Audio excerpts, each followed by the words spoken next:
અરે અંધ લંફટ અને નફટ છોરું બને પણ માત છોડે નહીં તોય માયા, ઈ ખોળલે ખેલવા બાળને માવડી આજ તરછોડમાં જોગ માયા. એવી જગદંબા આપણને જન્મ દેવા વાળી જનેતા હોય તોય ભલે, અને આપણી કુળદેવી હોય તોય ભલે, ઈ માં ઈ તો માં છે. અને એવી જ એક જગદંબા એટલે ભગવાન રામના અર્ધાંગના માં જાનકીજી, માં સીતાજીની આપણે વાત કરવી છે કે સીતાજી પૂર્વ જન્મમાં કોણ હતા, અને સીતાજીને એવો કયો શ્રાપ હતો કે ભગવાન રામથી એને જુદું રહેવું પડ્યું, વનવાસ ભોગવવો પડ્યો.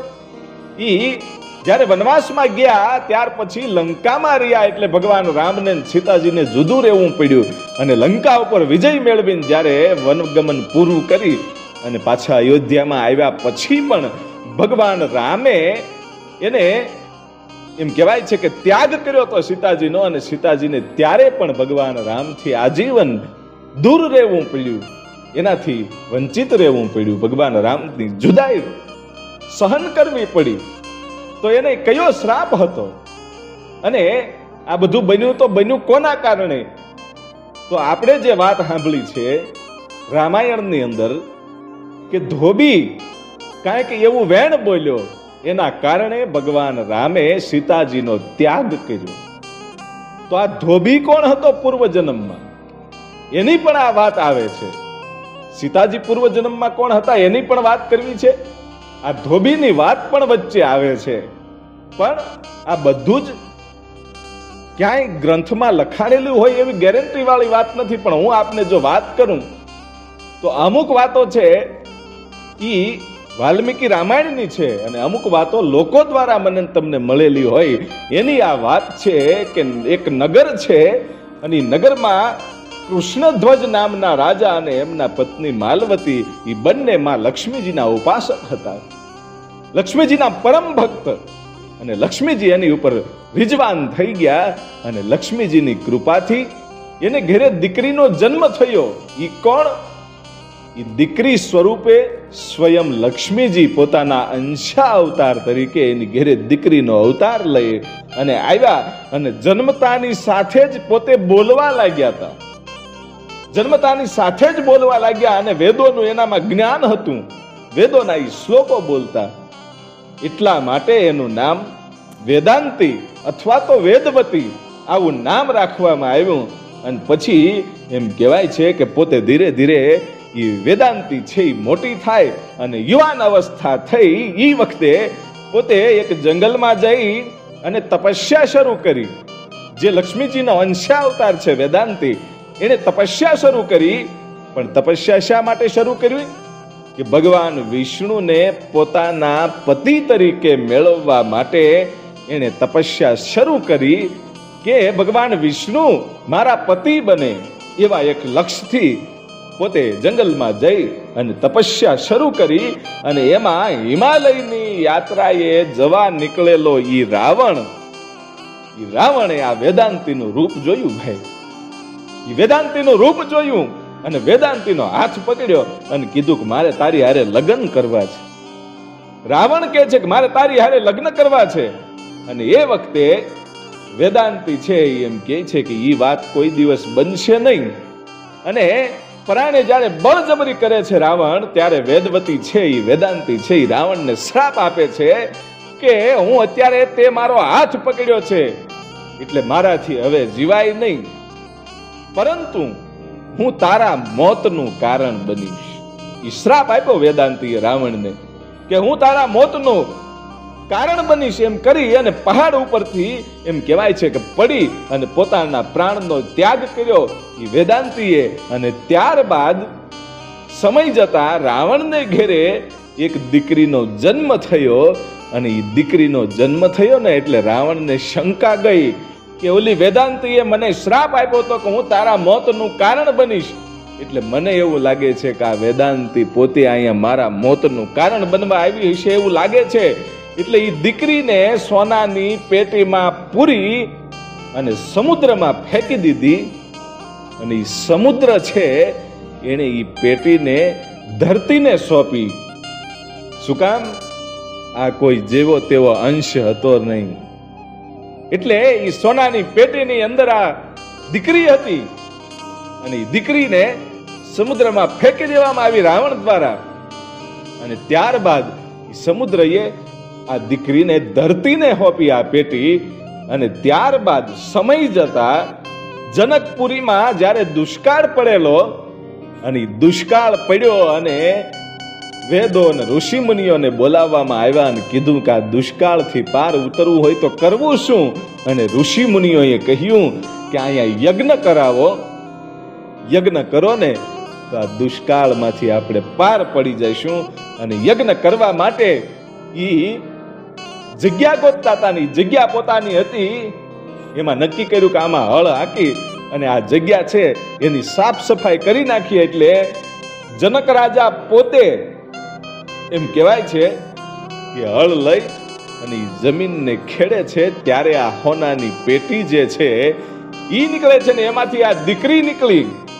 એ દીકરીને પોતે સ્વીકારી જનક રાજાએ અને એનું નામ સીતા પાડવામાં આવ્યું. જે લોકો દ્વારા આ વાત થાય છે એની હું વાત કરું છું. અને એ દીકરીનું નામ સીતા રાખ્યા પછી ધીરે ધીરે સમય જતો જાય છે. જ્યારે માં જાનકીજીની યુવાની આવું થઈ રહી છે એ વખતે એકવાર બગીચામાં સીતાજી છે ફૂલડા વીણવા માટે ગયેલા અને બાજુના એક વૃક્ષની ડાળે એક પોપટ અને પોપટી બેઠેલા અને એ વાતો કરે છે. પોપટ અને પોપટી બંને વાતો કરે છે, પણ કોની? સીતાજીની વાતો કરે છે કે આ સીતા છે ને એના લગ્ન છે એ અયોધ્યામાં ઠેઠ થવાના છે. હે કે હા, મહારાજા દશરથના દીકરા રામની સાથે આ સીતાના લગ્ન થવાના છે. હે કે હા, એ પોપટ અને પોપટી જે વાતો કરતા હતા એની ભાષા સીતાજી સમજતા હતા. કારણ કે આ તો જેવું તેવું તત્વ નહોતું, આ તો જગદંબા હતી. અને સીતાજીએ ત્યાં જઈ અને પોપટ અને પોપટીને બંનેને પકડી અને કીધું કે તમે જે વાતો કરો છો એ હું સમજુ છું, પણ અયોધ્યા વિશે મને જરાક વધારે જણાવો અને તમે મારી સાથે રહ્યો, મારા લગ્ન થાય ત્યાં સુધી તમે મારી સાથે રહ્યો. અને ત્યારે પોપટ અને પોપટી કહે છે કે અમે તો ઉડતા પંખી છીએ, અમે થોડા કોઈ દી કોઈના કેદમાં રહીએ, અમે તમારી સાથે નહીં રહી શકીએ. અને બંનેને પકડ્યા અને પોપટ છે ઉડ્યો અને પોપટી સીતાજીના હાથમાં રહી ગઈ. અને પોપટી કહે છે કે મને છોડી દો. અને પોપટ ઉડતો ઉડતો એમ કહે છે કે અમે તો ઉડતા પંખી છીએ, અમે આઝાદ છીએ, અમને આઝાદ રહેવા દો, અમને પકડવાનું રહેવા દો. કે નહીં, તમે જે અયોધ્યાના મહારાજા દશરથના દીકરા રામની જે વાત કરો છો ને એ મને તમે વાત કરો અને મારા લગ્ન થાય ત્યાં સુધી મારી સાથે રહ્યો અને એવી મને મારી સાથે વાતો કર્યા કરો. મને ગમશે, મારે અયોધ્યા વિશે જાણવું છે, અયોધ્યાના રાજકુમાર વિશે મારે જાણવું છે. અને એમ કહેવાય છે કે પોપટ ખૂબ વિનંતી કરે છે કે આ પોપટીને તમે છોડી દો, હું તમારી આગળ કાકળુતી કરું છું, અમે તમારી સાથે નહીં રહી શકીએ. અને સીતાજી છે એ પોપટીને છોડતા નથી અને પોપટ છે એ ખૂબ જ કાકળુતી કરે છે અને કહે છે કે મારી પોપટીને તમે છોડી દો. એ કકળાટ કરતો કરતો એ પોપટ છે એમ કહેવાય છે કે નીચે ધરતીમાં ઢળી પડ્યો અને પોતાના પ્રાણ છૂટી ગયા. ભાઈ, પોપટ મરી ગયો. અને પોપટને મરતા જોઈ અને પોપટી છે એવી વિરહમાં ડૂબી ગઈ અને સીતાજીને પણ ખૂબ જ આમ દુઃખ થયું કે ઓહો, આ તો મેં ખોટું કર્યું, પોપટ તો બિચારો મરી ગયો. અને કે હવે કરવું તો કરવું શું, પોપટીને મૂકી દીધી. અને એ વખતે પોપટી બોલી હતી કે જેમ મારા પોપટ વગરની આજ હું વિરહમાં છું એમ હું તને પણ શ્રાપ આપું છું કે તારે પણ તારા પતિથી વિરહમાં રહેવું પડશે. હે કે તું તારા પતિથી વંચિત રહીશ, એવો એમ કહેવાય છે કે એને શ્રાપ આપી દીધો. હવે પછીની જે શ્રાપ ક્યારે ફળે છે એની વાત આગળ આવશે.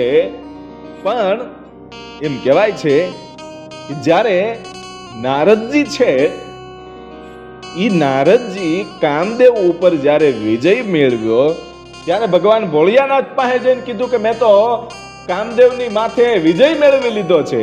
અને એવું અભિમાન નારદજીને આવ્યું ત્યારે ભગવાન ભોલેનાથ છે એમ કહે છે કે અહીંયા તમે ભલે કીધું પણ વિષ્ણુને આ વાત નહીં કરતા કે તમે કામદેવ ઉપર વિજય મેળવી લીધો છે. એટલે નારદજીને એમ થયું કે ઓહો, હવે તો આ વાત વિષ્ણુને કરવી જ પડે. અને પોતે જઈ અને વિષ્ણુ ભગવાનને વાત કરી કે મેં તો કામદેવ ઉપર વિજય મેળવી લીધો છે. એમ કે હા, વિષ્ણુ ભગવાન કહે છે કે બહુ સરસ કહેવાય, તમે સાવાસી વાળું કામ કર્યું કે તમને ક્યારેય મનની અંદર નબળા વિચાર ન આવે, એટલે કામદેવ ઉપર તમે વિજય મેળવી લીધો. એ બહુ સરસ વાત કહેવાય. કે સરસ નહીં, આ તો અતિ સરસ, અતિ સુંદર કાર્ય કર્યું છે મેં. અને વિષ્ણુ ભગવાનને ખબર પડી ગઈ કે આને નારદજીને અંદરથી પોતાની જે ભાવના છે એ અભિમાનથી આ બોલે છે. એટલે ભગવાન વિષ્ણુએ એક નગરીને સર્જન કર્યું, નગરીનું એવું સર્જન કર્યું કે જેમાં રાજમહેલ, એ નગરી અને એમાં એક અતિ સુંદર સ્ત્રી અને એનો સ્વયંવર હોય એવું ભગવાન વિષ્ણુએ આખું ગોઠવ્યું. અને નારદજીને બુદ્ધિ છે એને ભ્રમિત કરી દીધી. નારદજીને ખબર ન પડી કે આ તો એક અલગથી નગરી બની ગઈ છે. અને ભગવાન વિષ્ણુએ નારદજીની બુદ્ધિમાં કાબુ કરી લીધો. નહીતર નારદજી તો આખું વિશ્વ ફરે, કાયમને માટે નારાયણ નારાયણ કરતા કરતા બધે જાય. તો નવા નગરનું સર્જન થયું હોય તો એને પોતાને ખબર તો પડી જ જાય. પણ નારદજીની બુદ્ધિ ઉપર ભગવાન વિષ્ણુએ કાબુ મેળવી લીધો હતો. અને માત્ર ને માત્ર એને જે રૂપવતી નારી હતી ને જેનો સ્વયંવર હતો ઈ જ દેખાતી હતી. મનની અંદર નારદજીને વિચાર આવ્યો કે આવી સુંદર સ્ત્રી અને આની સાથે જ મારે લગ્ન કરવા છે. નારદજીને એવો વિચાર આવી ગયો કે મારે લગ્ન કરવા છે. પણ આટલા બધા રાજાઓ છે, સ્વયંવરમાં આવ્યા છે, તો આ સ્ત્રી મને પસંદ કરે કે ન કરે શું ખબર. પણ ભગવાન વિષ્ણુ પાસે જઈ અને હું એનું રૂપ એક દિવસ માટે માંગી લઉં. અને આવ્યા પાછા ભગવાન વિષ્ણુ પાસે. ભગવાન વિષ્ણુને ખબર પડી ગઈ કે હવે આ નારદ છે એ મોહિત થઈ ગયો, આનું અભિમાન ઉતરવાનું છે આજ. અને નારદજી ભગવાન વિષ્ણુને કહે છે કે એક દિવસ માટે તમારું રૂપ મને આપો. હે કે હા, તમારું રૂપ મને આપો. અને ભગવાન વિષ્ણુ કહે છે કે કાંઈ વાંધો નહીં. સુંદર શરીર બનાવી દીધું. પણ ભગવાન વિષ્ણુનું એક વાનર સ્વરૂપ પણ છે. એટલે મુખ છે એ નારદજીનું વાનર જેવું બનાવી દીધું અને શરીર એક આમ સુંદર માણસ જેવું બનાવી દીધું. એટલે નારદજીને ખબર નહોતી કે મારું મુખ છે એ વાનર જેવું થઈ ગયું. ભગવાન વિષ્ણુએ તો એનું પોતાનું વાનરનું જે સ્વરૂપ હતું એ આપ્યું નારદજીને. નારદજીને તો એમ હતું કે હું ભગવાન વિષ્ણુ જેવો લાગુ છું. અને ગયા સ્વયંવરમાં અને ત્યાં જેટલા માણસો હતા એ નારદજીની સામે જોઈ અને હાંસી માંડ્યા ઉડાડવા. નારદજીને એમ થયું કે મારા બધા દાંત કેમ કાઢો છો? નારદજી પૂછે છે કે મારી ઉપર હસવાનું કારણ શું? અને ત્યારે એમ કહેવાય છે કે કોઈ રાજાએ એવું કીધું કે તમે એકવાર તમારા ચહેરાને તો જુઓ. હે કે હા, અને તમે સ્વયંવરમાં આવી ગયા છો? તમે કેવા છો? તમને ખબર નથી કે તમે એટલા બધા કદરૂપા છો અને તમે અહીંયા સ્વયંવરમાં આવી ગયા? શું તમને આ સ્ત્રી, આટલી બધી રૂપવાળી સ્ત્રી છે એ તમને સિલેક્ટ કરે ખરી આમાંથી? એટલે નારદજીને વિચાર આવ્યો કે મને કદરૂપો શા માટે કીધો, કે હવે તો જોવું પડશે. અને બાજુમાં જે સરોવર હતું રાજમાંથી બહાર નીકળીને સરોવરના એ પાણીમાં પોતાનું મુખને જોયું તો એ ખબર પડી કે મારું રૂપ તો આખું વાનર જેવું છે. અને એમ કહેવાય છે કે ગણગણતી દોટ કાઢીને ભગવાન વિષ્ણુ પાસે આવ્યા અને કીધું કે તમે મને વાનર બનાવ્યો, એટલે હું તમને શ્રાપ આપું છું કે તમારે પણ મૃત્યુલોક ઉપર અવતાર લઈને જવું પડશે અને તમારી મદદ વાનરો સિવાય બીજું કોઈ નહીં કરે ને તમારે વાનરોની સાથે રહેવું પડશે. તમે જે મને વાનર બનાવી દીધો છે ને એના લીધે હું તમને શ્રાપ આપું છું કે તમારે વાનરોની સાથે રહેવું પડશે અને તમે મને જે આ સ્ત્રી સાથે લગ્ન કરવાના હતા મારે એનાથી વંચિત રાખ્યો છે ને, એટલે હું તમને ઈ પણ શ્રાપ આપું છું કે તમે પણ તમારી પત્નીથી વંચિત રહેશો. ઈ નારદજીએ શ્રાપ આપ્યો અને ત્યારબાદ ભગવાન વિષ્ણુએ ઈ શ્રાપને સ્વીકાર્યો અને ભગવાન રામ તરીકે અયોધ્યામાં અવતર્યા અને માં જાનકીજી સાથે એમના લગ્ન થયા અને પછી એને વનવાસ મળ્યા પછી સીતાજી છે એ એનું હરણ થાય છે. આપણે આખી વાત જાણીએ છીએ. સીતાજીનું હરણ થયું એટલે સીતાજી પણ એના પતિથી વંચિત રહ્યા અને ભગવાન રામ પણ પોતાના પત્ની સીતાજીથી દૂર રહેવું પડ્યું. અને પછી અયોધ્યા દ્વારા જે કાંઈ ઘટના બની એની પણ આગળ વાત આવે છે. પણ લંકામાં વિજય મેળવી અને જ્યારે ભગવાન રામ અયોધ્યામાં આવ્યા એ વખતે એક ધોબી છે ઈ એવું વેણ બોલ્યો. એટલે ઈ ધોબી કોણ હતો? ઓલો જે પોપટ તડપીને મરી ગયો તો ઈ પોપટ પોતે જ ધોબી બનીને આવ્યો હતો અને ઓલી બાઈ જે નાચતી હતી ઈ પોપટી હતી.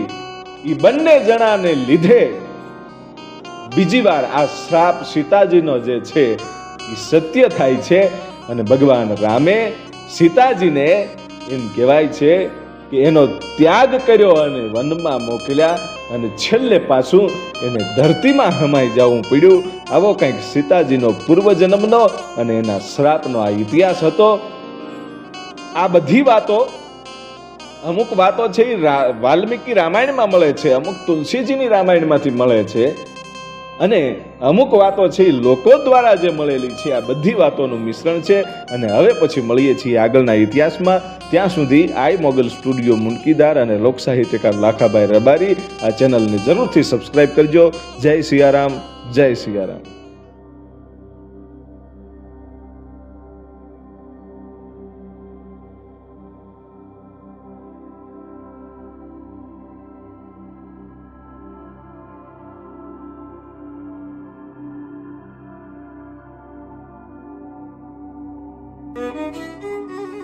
સોરઠ ધરા સોહામણી જ્યાં ગાંડી ઘેઘુર ગીર ઈ હરવાય હતા ધારમાં અમારો પરગટ ગીગડો પીર, અમારો પરગટ ગીગડો પીર. ઈ આપા ગીગાની વાત કરવી છે, એના સંપૂર્ણ ઇતિહાસની વાત કરવી છે. એનું મૂળ ગામ કયું, એના મા બાપ કોણ, ઈ કેવી રીતે સાધુ થયા અને ગાયોની સેવા કેવી રીતે કરી અને એના ગુરુ કોણ હતા અને કેવા કેવા ગીગા આપા એ પ્રચા આપ્યા છે અને સત્તાધારની સ્થાપના કઈ રીતે થઈ. એ આખા સંપૂર્ણ ઇતિહાસની આપણે વાત કરવી છે કે આ ગીરનું તોરી રામપર નામનું ઈ ગામ અને તોરી રામપર ગામમાં એક અલિયો ભગત અને એમના ધર્મપત્ની સુરીબાઈ કરીને રહે છે. અને વારે વારે એને ગાયોની સેવા કરવાનો બહુ શોખ.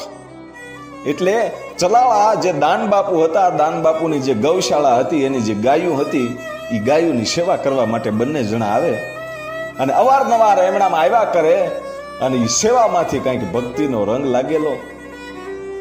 અને એક દિવસનો સમય એવો બન્યો, આપા દાના જોવે છે કે આ લોકો ઘણી વાર આવે છે, તાબડતોડ મહેનત કરી અને સેવા કરે છે અને બોલાવ્યા, ભાઈ અહીંયા આવો, કોણ છો? કે બાપુ તોરી રામ પરથી આવીએ છીએ, અમે બે જણા છીએ અને ગાયોની સેવા કરવા માટે આવ્યા છીએ. મારું નામ અલિયો છે અને આ મારી પત્ની સુરીબાઈ છે. ત્યારે દાન બાપુએ એટલું જ કીધું કે તમે ઘણી વાર આવો છો પણ એકલા આવો છો, તમારા છોકરાઓને સાથે નથી લાવતા? અને એ વખતે સુરીબાઈને આંખોમાંથી આહુડાની ધાર વહી ગઈ ને બે હાથ જોડીને એટલું કીધું, બાપુ અમે તો વાંજિયા છીએ, અમારે ક્યાં દીકરો છે બાપુ. એટલે તો એમ થાય છે કે આ જીવન છે એ ભક્તિમાં રંગી અને આખી જિંદગી ભક્તિ કરવી છે, ગાયોની સેવા કરવી છે, અમારે કોઈ વારસદાર તો છે નહીં બાપુ, અમે તો વાંજિયા છીએ. અને એટલું જ્યાં કીધું કે અમે વાંજિયા છીએ ત્યાં તો દાન બાપુનું હૃદય દ્રવી ગયું ને એટલું કીધું કે ભલા માણા જેણે આ દાન મહારાજની ગાયોની સેવા કરી હોય એને હું દીકરા વગરના રહેવા દઉં તો મારું સાધુ પણ લાજે. ભલા માણા, જા, હું તને આશીર્વાદ આપું છું કે તારે ત્યાં કનૈયા કુંવર જેવા દીકરાનો જન્મ થશે. એ સંતના આશીર્વાદ મળી ગયા ભાઈ, આશીર્વાદ મળી ગયા. અને બન્યું પણ એવું કે 9 મહિને એ કનૈયા કુંવર જેવો રૂડો રૂપાળા દીકરાનો જન્મ થયો ભાઈ અલિયા ભગતને ત્યાં. હવા મહિનો જાય છે અને હવા મહિને આપા દાનાની જગ્યામાં ચલાળા આવી અને આ જે બાળક છે એને પગે લગાડ્યું, એટલું કીધું, બાપુ તમારા આશીર્વાદથી આ દીકરાનો જન્મ થયો છે. હવે તમારું તમે જે કહો એ નામ અમારે રાખવું છે. અને એ વખતે આમ માથા ઉપર હાથ ફેરવો ભાઈ દાન બાપુએ. હાથ ફેરવો ત્યાં ખબર પડી ગઈ કે આ તો ભાઈ આખા જગતના દુઃખ દૂર કરીએ કે એવો મહાન સંત છે, એવો ઓલિયો છે. અને કીધું કે જાવ આજથી નામ આનું ગીગો, હે કે આનું નામ ગીગો રાખજો. અને ગીગો રાખી દીધું ભાઈ નામ. અને ધીમે ધીમે સમય જાય છે. સમય જાતા જાતા એક સમય એવો આવ્યો કે અલિયા ભગતનું મૃત્યુ થાય છે. અલિયા ભગતે આ દુનિયા છે છોડી દીધી અને માં અને દીકરો બંને એકલા પડી ગયા. વિચાર કર્યો કે ક્યાં જવું હવે, હવે કોણ આશરો આપે? અલિયો ભગત ગુજરી ગયા પછી આ ગીગો અને એની જનેતા એ સુરબાઈ છે, એ બંને વિચાર કર્યો કે હવે આપા દાના સિવાય બીજું કોણ આપણને આશરો આપે. ધીમે ધીમે ધીમે હાલવાની શરૂઆત કરી. ગામ પોતાનું છોડ્યું. ગામને છોડવું તો કોને ગમે બાપ, પણ મજબૂરી હતી. અને પોતાના ગામની માટી હાથમાં લઈ અને છેલ્લો પ્રણામ કરી અને આપો ગીગો, નાની એવી ઉંમર છે અને એને અને પોતાની જનેતાને બંનેની આંખોમાંથી આહુડાની ધાર છે. પોતાનું ગામ છોડી અને ધીમે ધીમે ધીમે ધીમે ઠેઠ ચલાળા આવ્યા. અને ચલાળા દાન બાપુની આ સામે આવીને ઉભા રહ્યા. અને દાન બાપુને ખબર પડી ગઈ કે આહા, આશ્વાસન આપી દીધું સીધું કે બેન, મુજાહિમાં જીવન અને મરણ છે એ તો માણસને આવવાનું જ છે. કાલ મારે મરી જવું, તારે મરી જવું, ઈશ્વરની સામે કોને હાલે છે? આશ્વાસન આપ્યું ભાઈ. અને તમારે મૂંઝાવાની જરૂર નથી. આ જે ચલાળા છે ને, આ જે જગ્યા છે ને, એ તો ગીગડાની જ જગ્યા છે ને. આ તો તમારી જ જગ્યા છે ને બાપ. તમને ગોઠે ત્યાં સુધી અહીંયા રહેજો. આ જગ્યા તો ગીગડાની છે એમ સમજીને રહેજો. અને ભાઈ આશ્વાસન મળી ગયું. અને માં અને દીકરો બંને છે ધીમે ધીમે ધીમે ધીમે દીકરાને મોટી કરતી જાય છે માં. ગીગો મોટો થાય છે અને આપા દાના છે એને તો ગીગડો બહુ ગમે ભાઈ હો, કે જાણે સાક્ષાત કૃષ્ણનો અવતાર હોય એવું લાગતું હતું. અને વારે વારે આપા દાના છે ને એ ક્યારેક ક્યારેક વંદન કરી લે કે વાહ ગીગડા, વાહ તારી સેવાને ભાઈ પામી ગયો હો. જોજો ગાયોને એટલી બધી સેવા કરતા જાય છે. અને એમ કરતા કરતા કરતા ગીગો મોટો થાય છે. મોટો થયો અને એટલી બધી સેવા કરે ગાયોની કે છાણ ઉપાડીને એક દિવસનો સમય એવો આવ્યો કે માથામાં જીવડા કદબદતા હતા ભાઈઓ. એ માથામાં તગારા લાગી અને એ માથામાં જે લોહી નીકળતા હતા, તગારાના વાગી જતા હતા, એના લોહી નીકળી જતા હતા અને એમાં છાણ ભરાતું હતું. એમાં જીવાત થઈ ગઈ હતી. પણ એક હુંકારો નહોતો કર્યો ને એમ નહોતું કીધું કે બાપુ હવે હું સેવા નહીં કરી શકું, મારા માથામાં જીવડા પડી ગયા છે. એક પણ શબ્દ એવો બોલ્યા નથી આપા ગીગાઓ. અને સતત સેવા શરૂ રાખી. અને જોજો મહાન ઈજ થાય છે કે જેણે ગાયોની સેવા કરી છે. હળમતિયામાં હાલમાં કાળુ બાપુ જે સંત થઈ ગયા હજી હાલમાં છે, ઈ સાધુડાએ સત્તાધારમાં બહુ સેવા કરી છે ને એટલે આજ દુનિયાની અંદર ઈ કાળુ બાપુનો ડંકો વાગે છે. એમ આ ગીગા બાપુએ આજથી 300 વર્ષ પહેલા એમ કહેવાય છે કે ઈ ધૂણી ધખાવી દીધી હતી. એટલી બધી ગાયોની સેવા કરી હતી કે પોતાના માથામાં ગુંગડા થઈ ગયા હતા. ઈ તગારા વાગી અને લોહી નીકળતા હતા, એમાં જીવડા પડી ગયા હતા. પણ તોય સેવા કરવાનું બંધ નહોતું કર્યું. અને એટલી જ લગ્નથી સેવા કરતો એમ કહેવાય છે કે દાન મહારાજને પોતાના ગુરુ સમજી અને ધીમે ધીમે ધીમે ધીમે એ ભક્તિ લાગી. એ ગીગા આપાના લગ્નની વાત આવી ત્યારે ગીગા આપાએ એની જનેતાને એટલું જ કીધું કે હવે તો મેં ધણી ધારી લીધો છે, હવે મારે સંસારમાં જવું નથી માં, મને સાધુ થવા માટે રજા આપજે. અને જનેતા રાજી થઈને એટલું કીધું કે ગીગા હવે તને જેમ યોગ લાગે એમ કરજે બાપ, તારે જો બ્રહ્મચારી રહી અને સાધુ થઈ અને સંત જેવું જીવન જીવવું હોય, ભક્તિ કરવી હોય તો મારી કોઈ ના નથી, તું ભક્તિ કરજે બાપ. અને એમ કહેવાય છે કે ધીમે ધીમે ઉંમર વધતી જાય છે અને 18 વર્ષની ઉંમર થઈ અને 18 વર્ષની ઉંમર થઈને એ વખતે વિહામણ બાપુ પાળિયાદથી મહેમાન થયેલા ભાઈ, દાન બાપુના મહેમાન થયા, ચલાળામાં આજ બેઠા છે.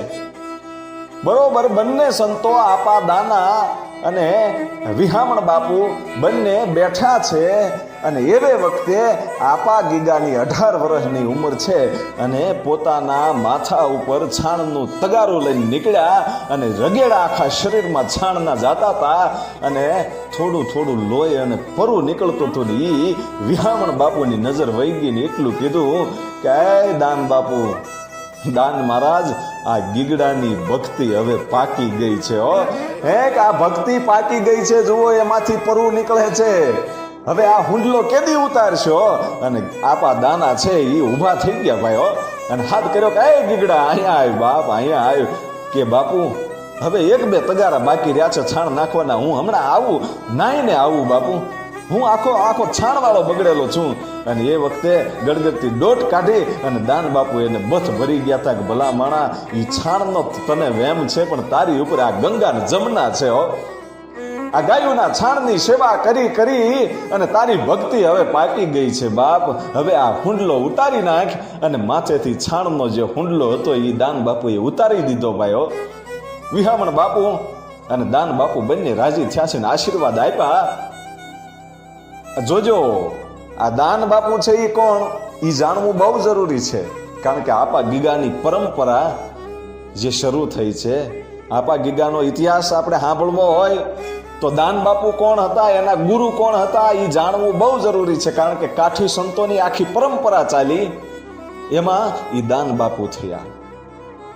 એ દાન બાપુના ગુરુ આપા જાદરા અને આપા જાદરાના ગુરુ આપા રતા અને આપા રતાના ગુરુ ઈ આપા મેપા છે એ કુંભાર હતા અને એમના શિષ્ય આપા રતા, ઈ રતા આપા હતા એ કાઠી દરબાર હતા. પણ એનો બેનો મેલાપ કેમ થયો અને ગુરુ શિષ્ય કેવી રીતે બન્યા એની ટૂંકમાં હું તમને વાત કરું તો આપા રતાએ મોલડી ગામની જ્યારે સ્થાપના કરી, નવું ગામ બનાવ્યું ત્યારે નવા મકાન જે બન્યા એ મકાનમાં નળિયાની જરૂર હતી, એટલા માટે આજુબાજુમાંથી કુંભારોને બોલાવ્યા હતા નળિયા બનાવવા માટે.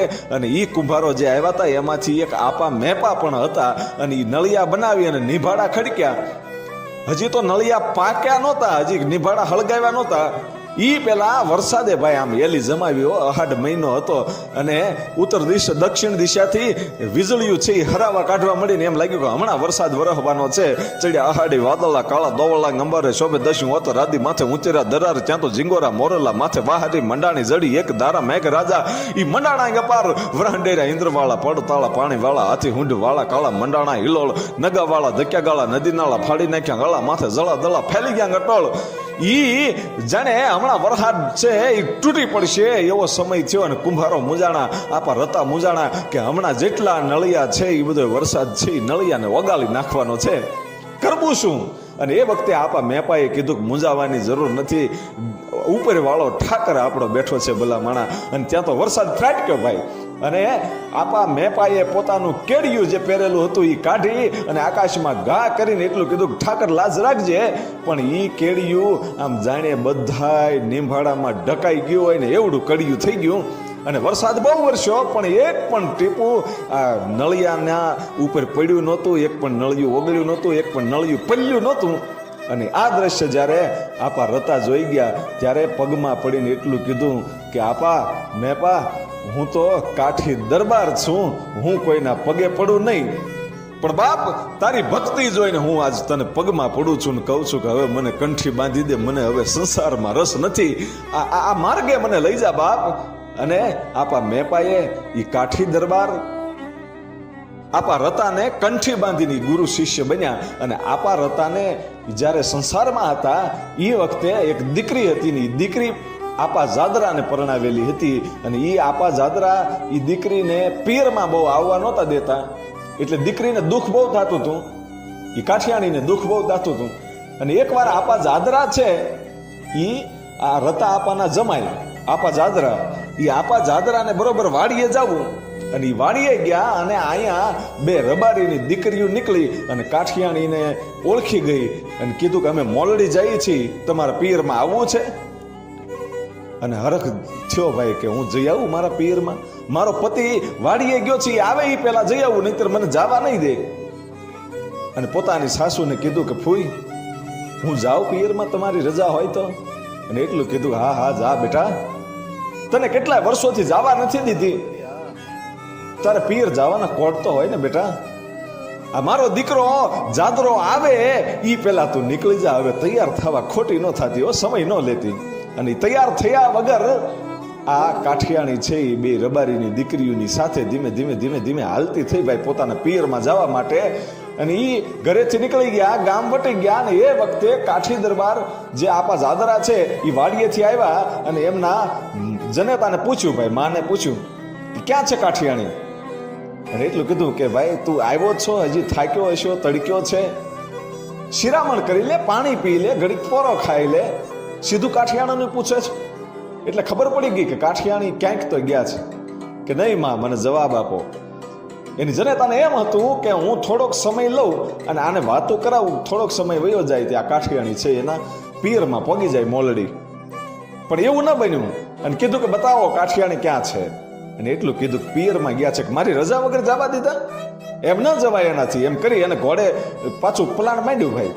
પ્લાન માંડીને જે જગ્યાએ કાઠિયાણી મોલડીના રસ્તે હાલી જતા હતા ત્યાં પાછળ ઘોડી ગઈ બાગડતા ધુમા ધુમા કરતી. અને આમ કાઠિયાણી પાછળ જોયું, ઘોડીના ડાબલા હંભળાના, ખબર પડી ગઈ દરબાર આવ્યા છે, હવે પિયરમાં નહીં જઈ શકાય.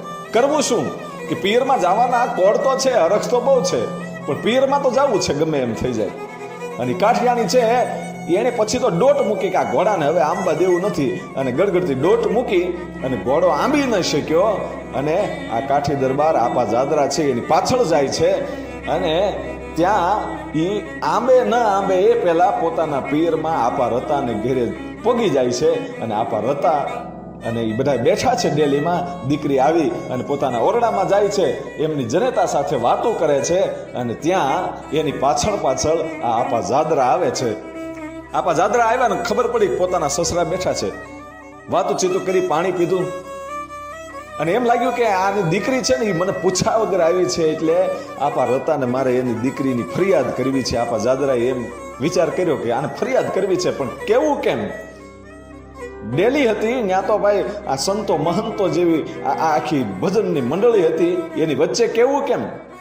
કે અત્યારે નથી કેવું, આ મંડળી વિખાય પછી કહું. પણ એવો મોકો જ ન પડ્યો. હાંજ પડી ગઈ, દી આથમી ગયો. અને હાંજે બધા ભક્તો છે એમના ઘરે ગયા અને આપા રતા એકલા પડ્યા. એ વખતે વાળું પાણી કરી અને વાડીએ જવા માટે નીકળ્યા. એટલે એમના જમાઈ જાદરા, આપા જાદરા છે એમ કહે છે કે મને હારે લેતા જાઓ. કે ના બાપા, ત્યાં મચ્છર કરશે તમને વાડીએ. કે નહીં, મારે આવવું છે.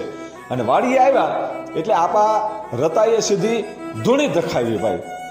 ધૂણી ધખાવીને ભજન કરવા માંડ્યા. ને એમ લાગ્યું કે આ ઘડીક કંઈક ભજન કરે છે તો હું ઘડીક લાંબો થાવ.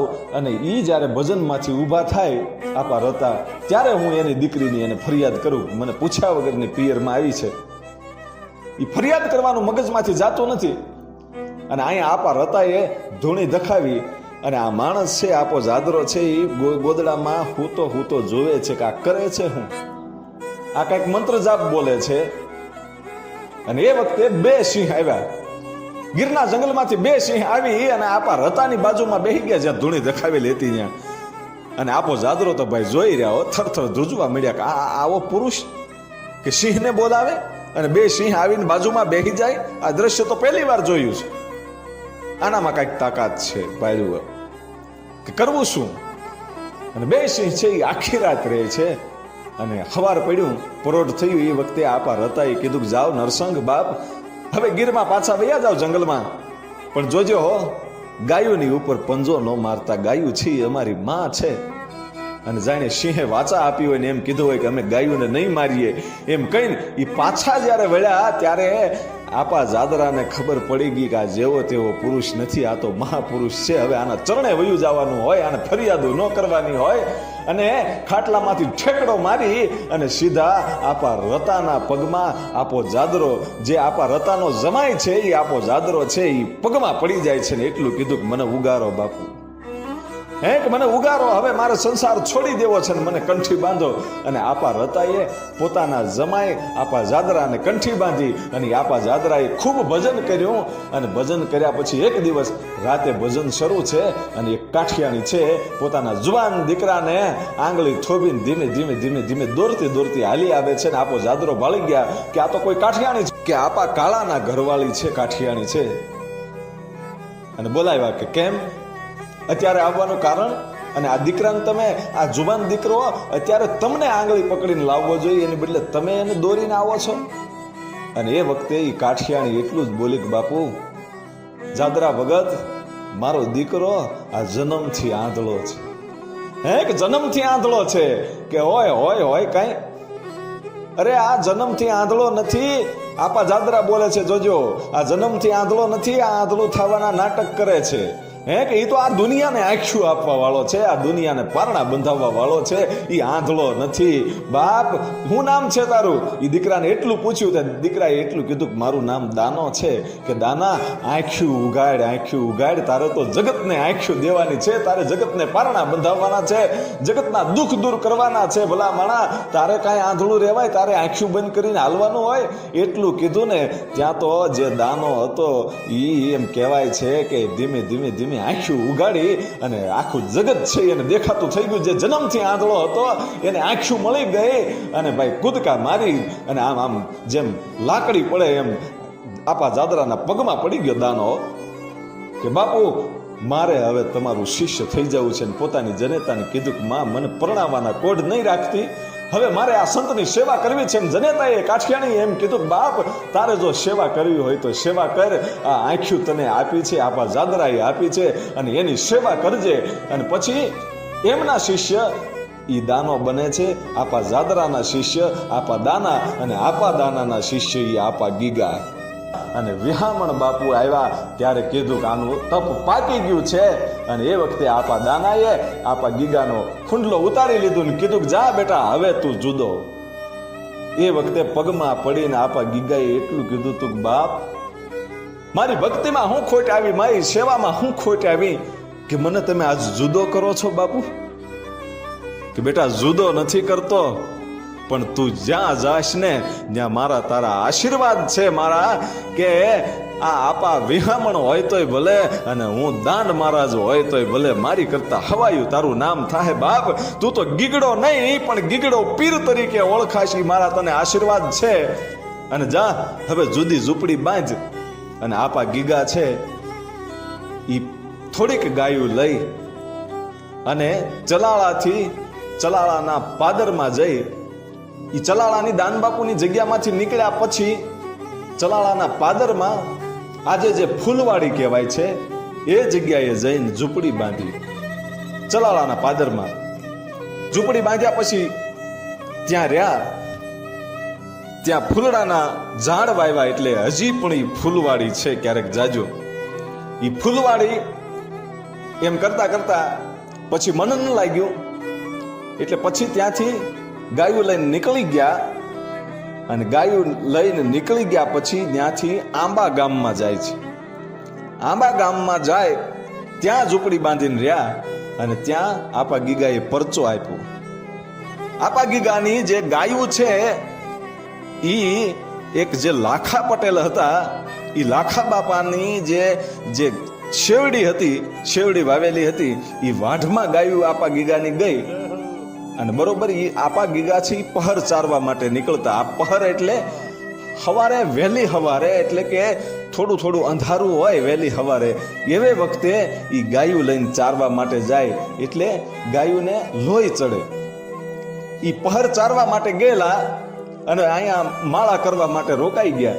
અને ગાયું છે એ બધી આપા લાખાના વાઢમાં પડીને વાઢ બધું ખાઈ ગઈ.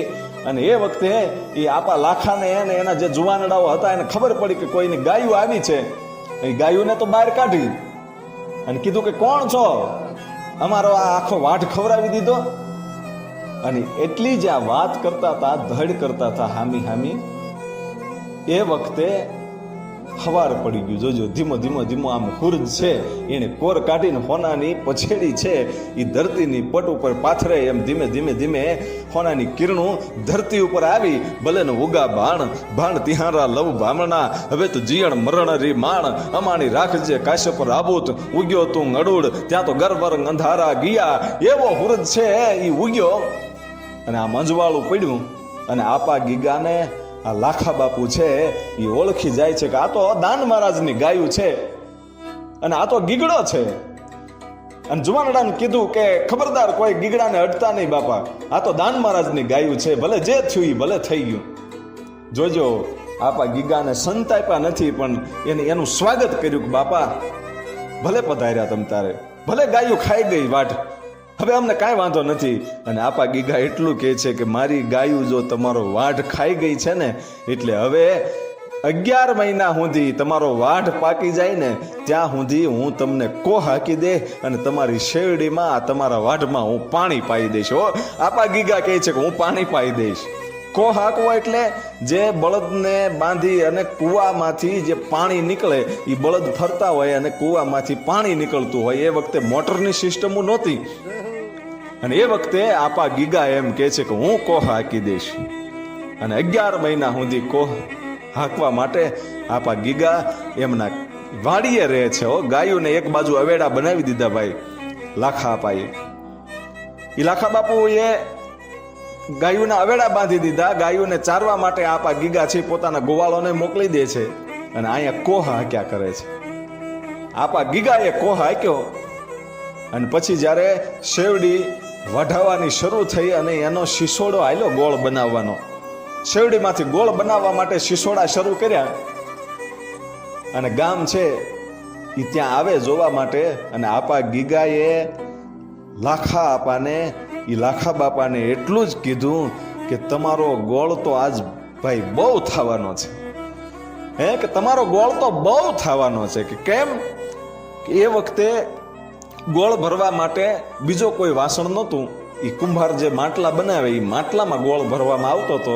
એ વખતે આપા ગીગાએ એમ કીધું કે તમારા અંદાજે ગોળ કેટલો થાય? કે કદાચ 500 ગોળા જેટલો થાય, કે 500 માટલા જેટલો ગોળ થાય.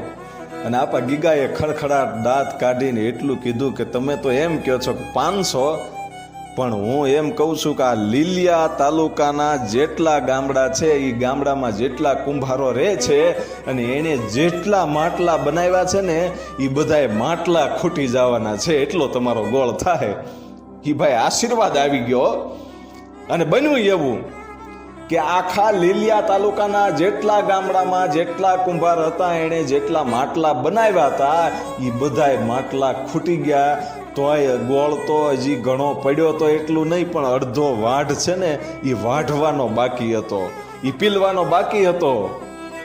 અને ભાઈ પછી તો આ લાખા બાપા છે એ ગીગા આપાના પગમાં પડીને એમ કહે છે કે બાપ આ તારી કૃપા છે બધી, આ તે જે પાણી પાયું છે ને એનું આ ફળ છે બાપ, તે ગાયોની સેવા કરી છે, તે અહીંયા મને કૂવો ગાળી અને પાણી પાયું છે. એ આપા ગીગાએ ત્યાં કૂવો પણ ગાળ્યો હતો આંબા ગામમાં. એ હાલમાં એ કૂવો છે.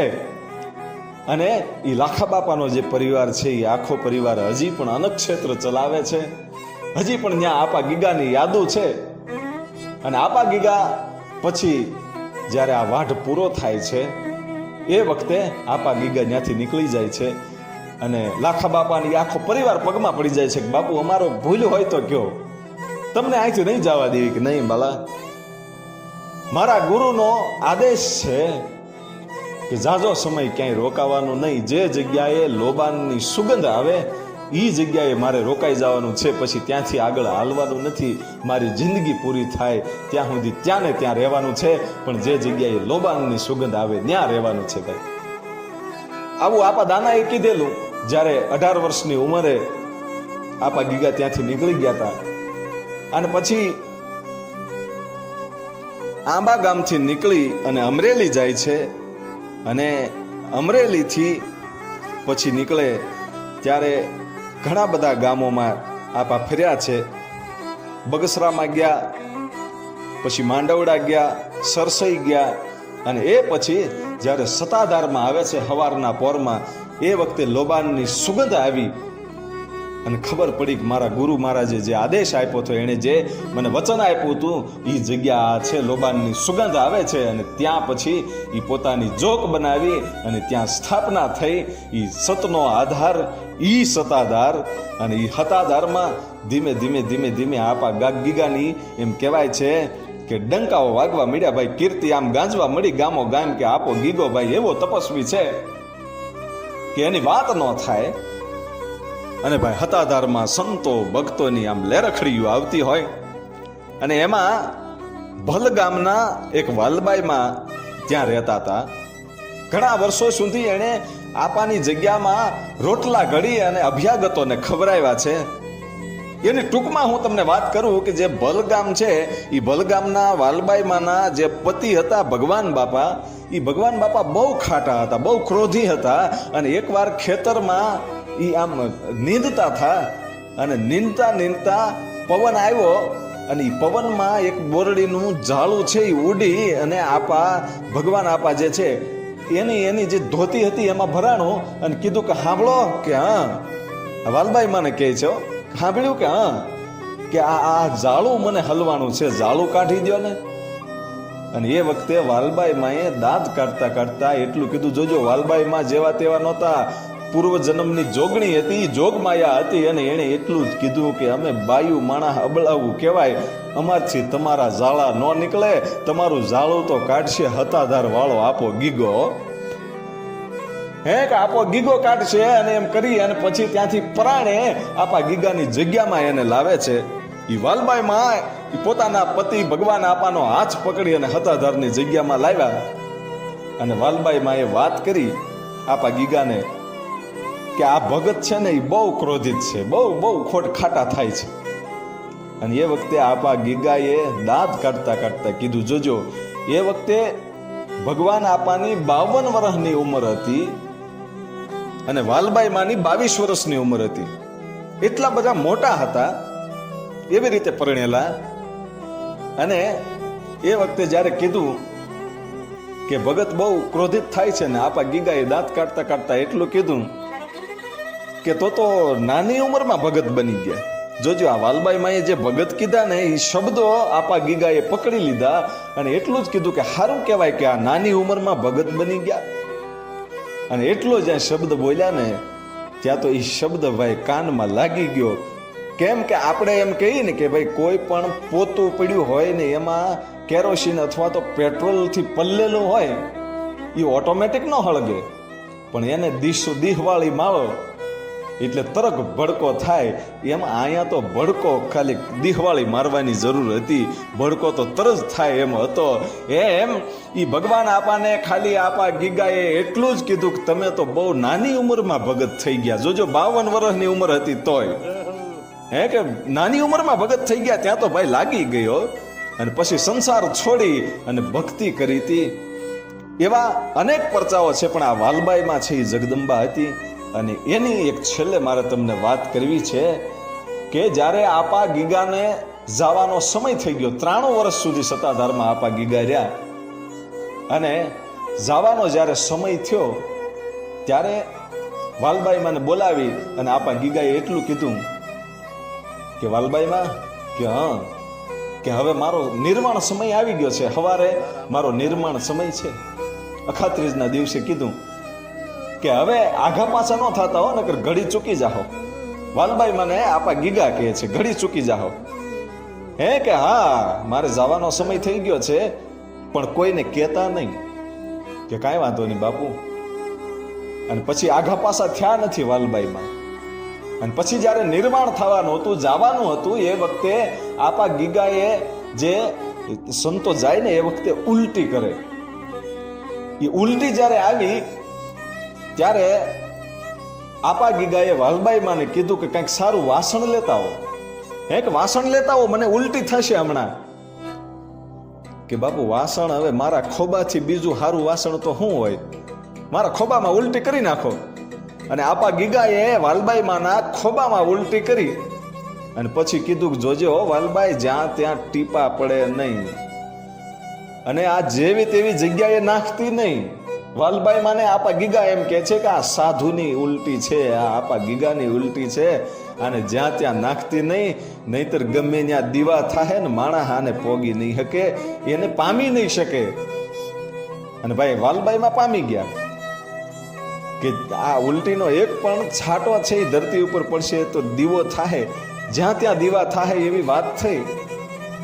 અને પછી માણસ પહોંચી નહીં શકે. કરવું શું?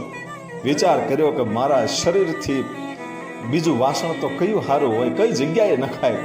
આપા ગીગા કહે છે કે એને સારી જગ્યાએ નાખજો. અને એ વખતે જે ખોબામાં આપા ગીગાએ ઉલટી કરેલી હતી ને, એ ઉલટીને આ વાલબાઈમાં છે એ પી જાય છે ભાઈ. હો, પી ગયા.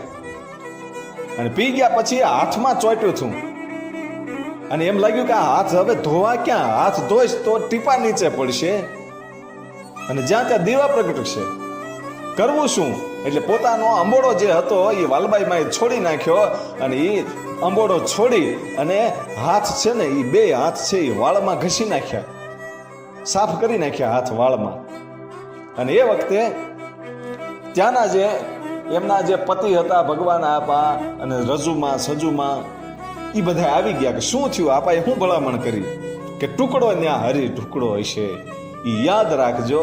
અને આપા ગીગાએ જે વાત કરી હતી એ બધી વાતો કરી, અને વાલબાઈમાં એ કીધું કે હવે બીજી વાતો કરવાનો સમય નથી, મારા વાળમાંથી રગેડા હેઠા પડે એ પહેલા તમારે જો અમર થવું હોય ને તો આ વાળમાંથી એની ઉલટી ચાટી લ્યો તો અમર થઈ જાઓ. અને કાંઈ પણ વિચાર કર્યા વગર આ જ્યાં જગ્યામાં સંતો હતા એણે આ વાલબાઈમાંના વાળમાં ચોટેલી ઉલટીયું ચાટીથી, અને હજી પણ એ ચેતન સમાધિયું ત્યાં છે ભાઈઓ, એ અમર થઈ ગયા, એના નામ અમર થઈ ગયા. અને એ વાલબાઈ માને જાતા જાતા આપા ગીગાને વાલબાઈ માએ એટલું જ કીધું તું કે હું કણબીની દીકરી છું બાપુ, અને ભક્તિ મેં માથા ઉપર લીધી છે, મારું ધ્યાન રાખજો આપા. અને એ વખતે આપા ગીગાએ એટલું કીધું કે તારી ઉપર તો પીપળા હશે બાપ, હે કે તારી ઉપર પીપળા હશે, એટલું કહી દીધું. અને પછી નિર્માણ થઈ ગયા આપા ગીગા. અને વાલબાઈમાં 124 વર્ષ સુધી રહ્યા. આપા ગીગા 93 વર્ષે અને વાલબાઈમાં 124 વર્ષ, ખૂબ જ લાંબુ જીવ્યા, ભક્તિ કરી. અને એ જ્યારે નિર્વાણ થયા એમના ગામમાં, એ ભલગામમાં વાલબાઈમાનું જ્યારે નિર્વાણ થયું, એ મૃત્યુ પામ્યા, એ વખતે લોકોએ એમ કીધું કે ભાઈ આ તો ભગત કહેવાય ને, આની પાસે મેલી વિદ્યાવું હોય ને, આની સમાધિ ન રખાય, આના કરતા આને બાળી દો. એ સમાધિ ન આપી અને એને સળગાવવામાં આવ્યા, અગ્નિ સંસ્કાર આપવામાં આવ્યો.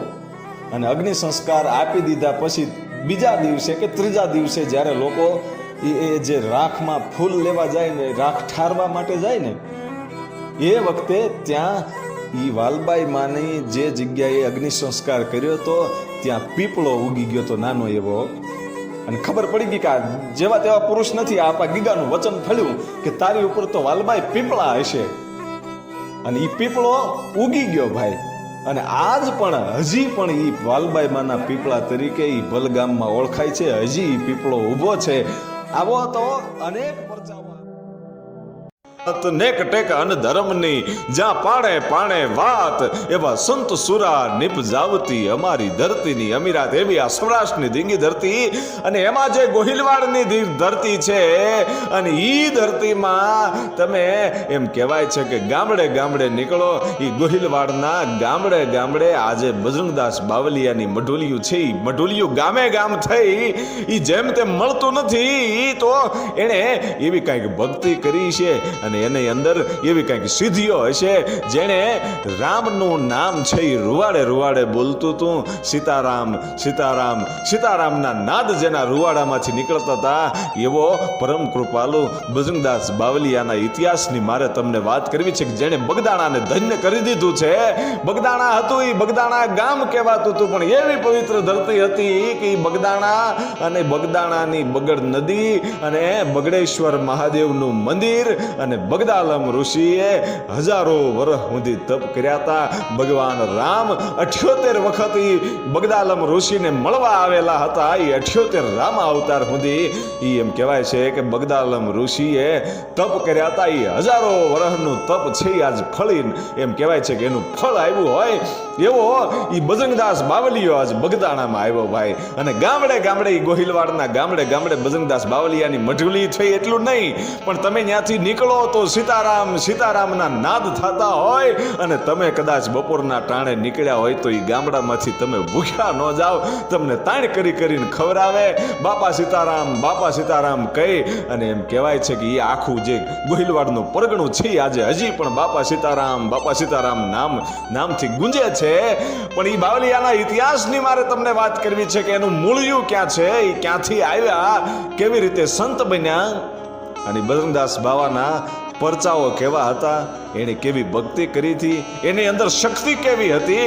અને આ દેશ માટે જ્યારે જરૂર પડી ત્યારે એના આશ્રમની પણ હરાજી કરી નાખી હતી. એ આ બાવલિયો એટલો બધો દેશ પ્રેમી પણ હતો. એના ઇતિહાસની આપણે વાત કરીએ તો રાજસ્થાનનું મેવાસા નામનું એ ગામ, અને એ ગામમાં આરતીદાસ બાપુ રહેતા હતા. એ આરતીદાસ બાપુ કોણ? ઈ પોતે રામાનુજાચાર્યની પરંપરામાં જે રામાનંદી સાધુ હોય છે એ સાધુનું ખોળ્યું આરતીદાસ બાપુ ને અગ્રાવત એની અટક હતી. અને હનુમાનજી મહારાજના મંદિરે પૂજા કરે છે રાજસ્થાનના મેવાસા ગામમાં. એ હનુમાનજીની પૂજા કરતા કરતા એક દિવસ એવો આવ્યો કે ઔરંગઝેબનો કોપ ફૂટી નીકળ્યો હતો ભાઈઓ. ઔરંગઝેબ છે એ ગામડે ગામડે આક્રમણ કરી અને ગાયોને કાપતો હતો, હિન્દુને મારી અને મુસલમાન બનાવતો હતો. એવે વખતે આ આરતીદાસ બાપુને એમ લાગ્યું કે આમાંથી કદાચ બચી નહીં શકાય, કારણ કે સંતોને મહંતોને મંદિરોને તોડતો હતો, સંતોને સંતાપતો હતો, યુવાન દીકરીઓને સંતાપતો હતો એ ઔરંગઝેબ. અને એ વખતે આરતીદાસ બાપુને એમ લાગ્યું કે આપણને મારીને મુસલમાન બનાવી દે એ કરતાં આપણા ધર્મને બચાવવા માટે હવે આ મેવાસા છોડવું પડશે. અને આરતીદાસ બાપુ છે એ ઔરંગઝેબના કોપથી પોતાના સનાતન ધર્મને બચાવવા માટે પોતાના પત્નીને લઈ અને રાજસ્થાન છોડીને ગુજરાતમાં ધીમા પગલાં માંડ્યા. અને ગુજરાતમાંથી હાલતા સૌરાષ્ટ્રની ધરતીમાં વળા નામનું નગર હતું. એ વળામાં આવ્યા. આજનું જે વલભીપુર છે એ વખતે વળા કહેવાતું હતું. અને એ વળામાં એમ કહેવાય છે કે આરતીદાસ બાપુ અને પોતાના ધર્મપત્ની આવ્યા છે. અને એ વખતે આહિરોએ આશરો આપ્યો કે પધારો બાપુ. ક્યાંથી આવો છો? કે રાજસ્થાનની ધરતીમાંથી આવું છું. અને આખી વાત કરી કે ઔરંગઝેબનો કોપ છે અને મારીને મુસલમાન બનાવે છે, અમે સનાતન ધર્મને બચાવવા માટે રાજસ્થાન છોડી દીધું છે. અને એ વખતે આહિરોએ કીધું કે બાપુ તમે અહીંયા રોકાઈ જાઓ અને અમે તમારી સેવા કરશું, અમે તમને મંદિર બનાવી દઈશું. હનુમાનજી મહારાજની તમે પૂજા કરતા હતા એટલે હનુમાનજી મહારાજનું અમે મંદિર બનાવી દઈએ છીએ. ને આહિરનો આશરો એટલે એ તો ભાઈ કાંઈ ઘટે નહીં, આહિરોની વાત ન થાય. એ આહિરોએ આરતીદાસ બાપુને એમ કહેવાય છે કે આશરો આપ્યો એટલું નહીં, પણ હનુમાનજી મહારાજનું મંદિર બનાવી દીધું. એ વલભીપુરની અંદર આજે પણ આયર સોરો કહેવાય છે, આહિરોનો ચોરો કહેવાય છે. ત્યાં હજી પણ એ હનુમાનજી મહારાજની મૂર્તિ છે. ક્યારેક જઈને દર્શન કરજો. અને ત્યાં જઈ અને હનુમાનજી મહારાજની પૂજા કરતા સમય વીત્યો અને આરતીદાસ બાપુને ઘેરે એક દીકરાનો જન્મ થયો. એનું નામ હતું રામદાસ. અને રામદાસ યુવાન થયા એ વખતે આરતીદાસ બાપુનું શરીર શાંત થયું, એ દેવલોક પામ્યા. અને પછી એ વલભીપુર છોડી અને રામદાસ બાપુ છે આરતીદાસ બાપુના દીકરા, એ વલભીપુર છોડી અને બાલ પંથકનું વલભીપુર બાજુનું લાખણકા નામનું ગામ, એ લાખણકામાં જઈ અને વસ્યા અને રામજી મંદિરની પૂજા શરૂ કરી. અને ઈ રામદાસ બાપુના ઘરે એક દીકરાનો જન્મ થયો, એનું નામ લક્ષ્મણદાસ. અને ઈ લક્ષ્મણદાસ બાપુને 3 દીકરા થયા. ઈ મોટા દીકરા આત્મારામ, એનાથી નાના હીરાદાસ અને એનાથી નાના નારણદાસ. આ 3 દીકરાઓ થયા. અને એમાંથી જે હીરાદાસ હતા, ઈ હીરાદાસના લગ્ન ઘોઘા તાબાનું માલપર નામનું ગામ, અને ઈ માલપરમાં શિવકુરબા સાથે થયેલા લગ્ન. અને હીરાદાસ બાપુનું અને શિવકુરબાનું એમ કહેવાય છે પવિત્ર જીવન ધીમે ધીમે ધીમે પ્રભુની ભક્તિમાં એમ કહેવાય છે કે લીન થયેલા છે. અને જે શિવકુરબા હતા, હીરાદાસ બાપાના પત્ની, એ શિવકુરબાને 2 ભાઈઓ હતા, અને બેન તો એકના એક હતા. અને 2 ભાઈઓ હતા, એમાંથી શિવકુરબાના જ્યારે લગ્ન થયા ત્યારે મોટા ભાઈના સાથે લગ્ન થયેલા અને નાનાના લગ્ન બાકી હતા. અને અહીંયા બરોબર શિવકુરબાને પોતાના પેટમાં ગર્ભ છે, 9 મહિના થઈ ગયેલા છે, પેટમાં બાળક છે. અને એવે વખતે શિવકુરબાના નાના ભાઈના લગ્ન આવ્યા. અને શિવકુરબાએ કેવડાવ્યું કે મારે પેટમાં 9મો મહિનો જાય છે, હું આવી શકું એમ નથી. અને ભાઈએ હઠ લીધી કે બેન જ્યાં સુધી ન આવે ત્યાં સુધી હું પરણમાં ન જાઉં. અને મોટો ભાઈ છે એ બેનને એમ કહેવાય છે તેડવા માટે લાખણકા આવે છે અને કહે છે કે બેન, આ વરરાજો માનતો નથી, રિહાણો છે, અને તમારે લગ્નમાં આવવું પડશે. અને એ વખતે એ બળદગાડામાં બેહી અને શિવકુંવરબા છે, પોતાના પેટમાં સંતાન છે, અને કીધું કે ભાઈનો જો પરણી જાતો હોય તો હું આવું. એ પેટમાં 9 મહિના છે. અને ધીમે ધીમે ધીમે ધીમે ગાડું છે એ હાલ્યું જાય છે. અને ભાવનગરથી 7 કિલોમીટર દૂર જ્યારે આગળ નીકળ્યા અને અધેવાડા નામનું એ ગામ આવ્યું. અધેવાડા ગામમાં માલેશ્રી નામની નદી, અને નદીના કાંઠે ઝાંઝરિયા હનુમાનજીનું મંદિર. અને એમ લાગ્યું કે હવે જરાક પાણી પીવા માટે ખોટી થાય, ઊભા રહી પોરો ખાવા માટે. અને ઝાંઝરિયા હનુમાનજીના મંદિરમાં જઈ અને શિવકુંવરબા છે એ બેહે છે. ઈ બરાબર ત્યાં બેહવું અને પ્રસૂતિની પીડા ઉપડી અને પેટમાં દુખાવો શરૂ થયો. અને જ્યારે એમના મોટા ભાઈ હતા, એણે માલેશ્રી નદીમાં કપડાં ધોતા જે બહેનો હતા એને બોલાવીને કીધું કે પ્રસૂતિની પીડા થઈ છે, બહેનો આવો. અને 4-5 બહેનો છે એ ત્યાંથી આવે છે. એક ડોશીમાં વડીલ છે, દૂધીમાં એનું નામ હતું, કણબીના એ ડોશી હતા. અને એણે પ્રસૂતિ કરાવી. અને એ પ્રસૂતિ કરાવી અને એ દીકરાનો જે જન્મ થયો ઝાંઝરિયા હનુમાનજી મહારાજના મંદિરમાં, અધેવાડા ગામ. અને એમ કહેવાય છે કે બજરંગદાસ બાવલિયાનો આ જન્મ થયો છે. એનું નામ બજરંગ નહોતું, એ વખતે ભક્તિરામ નામ રાખવામાં આવ્યું હતું. અને બેને પછી પોતાના મોટા ભાઈને સાથે સમાચાર મોકલાવી દીધા કે મને પાછા મૂકી જાઓ અને તમે જાઓ અને વરરાજાને કહેજો કે ભાણિયા ભાઈનો જન્મ થયો છે. જોજો અહીંયા બરાબર મામાના લગ્ન છે, અહીંયા બજરંગદાસ બાવલિયાનો અવતાર થયો. અને એમ કહેવાય છે કે એવો એ પવિત્ર દિવસ હતો, કારતક સુદ પૂનમ અને મંગળવારનો દિવસ. અને સાલ કદાચ 1906ની સાલ હતી. અને બજરંગદાસ બાવલિયાનો અવતાર થયો. ભાઈ ભક્તિરામ નામ રાખ્યું છે. અને પછી તો પોતાના ગામ લાખણકામાં ધીમે ધીમે બાપા મોટા થાય છે. 7 વર્ષની ઉંમર થઈ.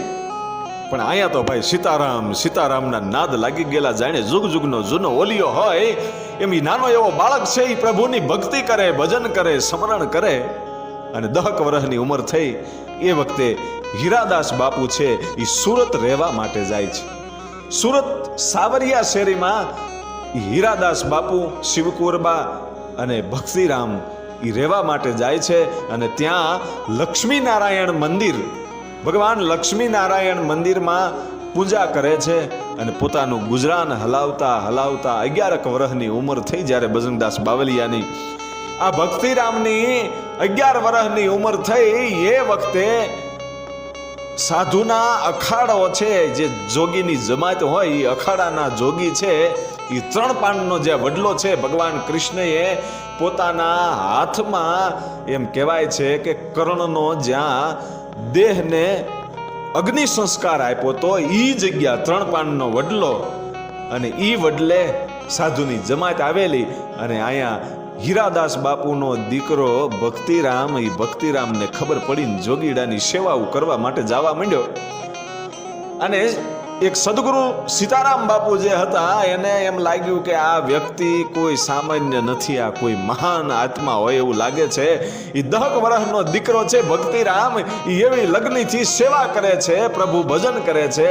અને સીતારામ બાપુએ બાજુમાં બોલાવીને એટલું કીધું કે બેટા શું નામ છે? કે ભક્તિરામ છે.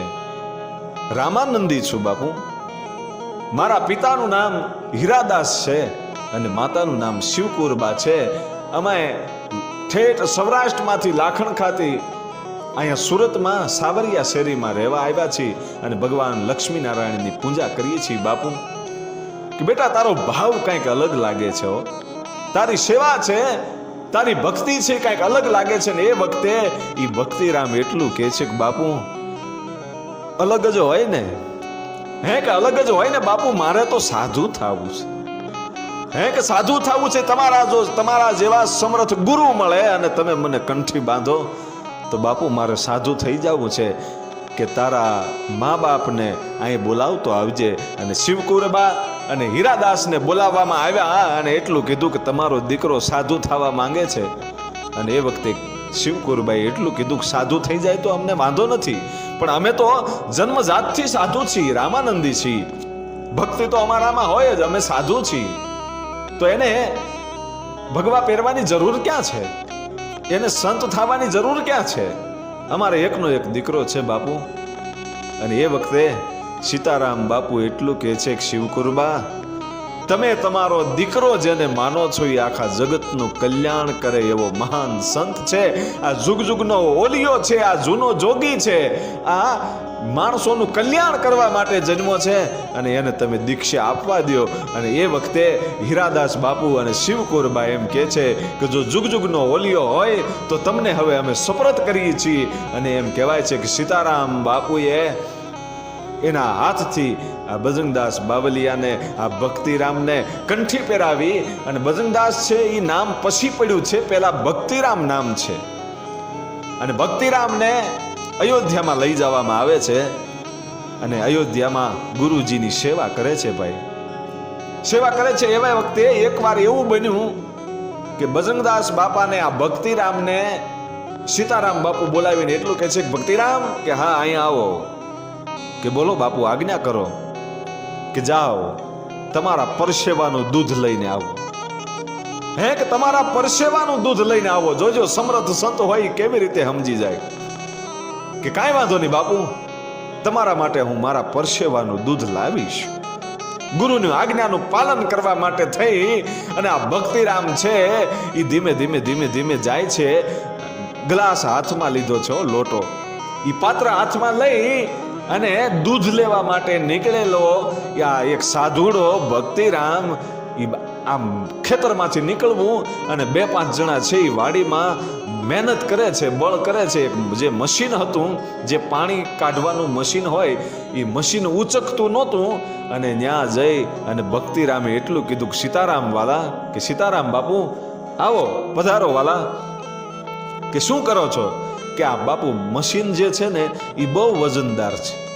હે કે મશીન બહુ વજનદાર છે અને અમારાથી ઉચકતું નથી. અને એ વખતે આ ભક્તિરામ છે એટલું કહે છે કે બધાય દૂર હટી જાઓ.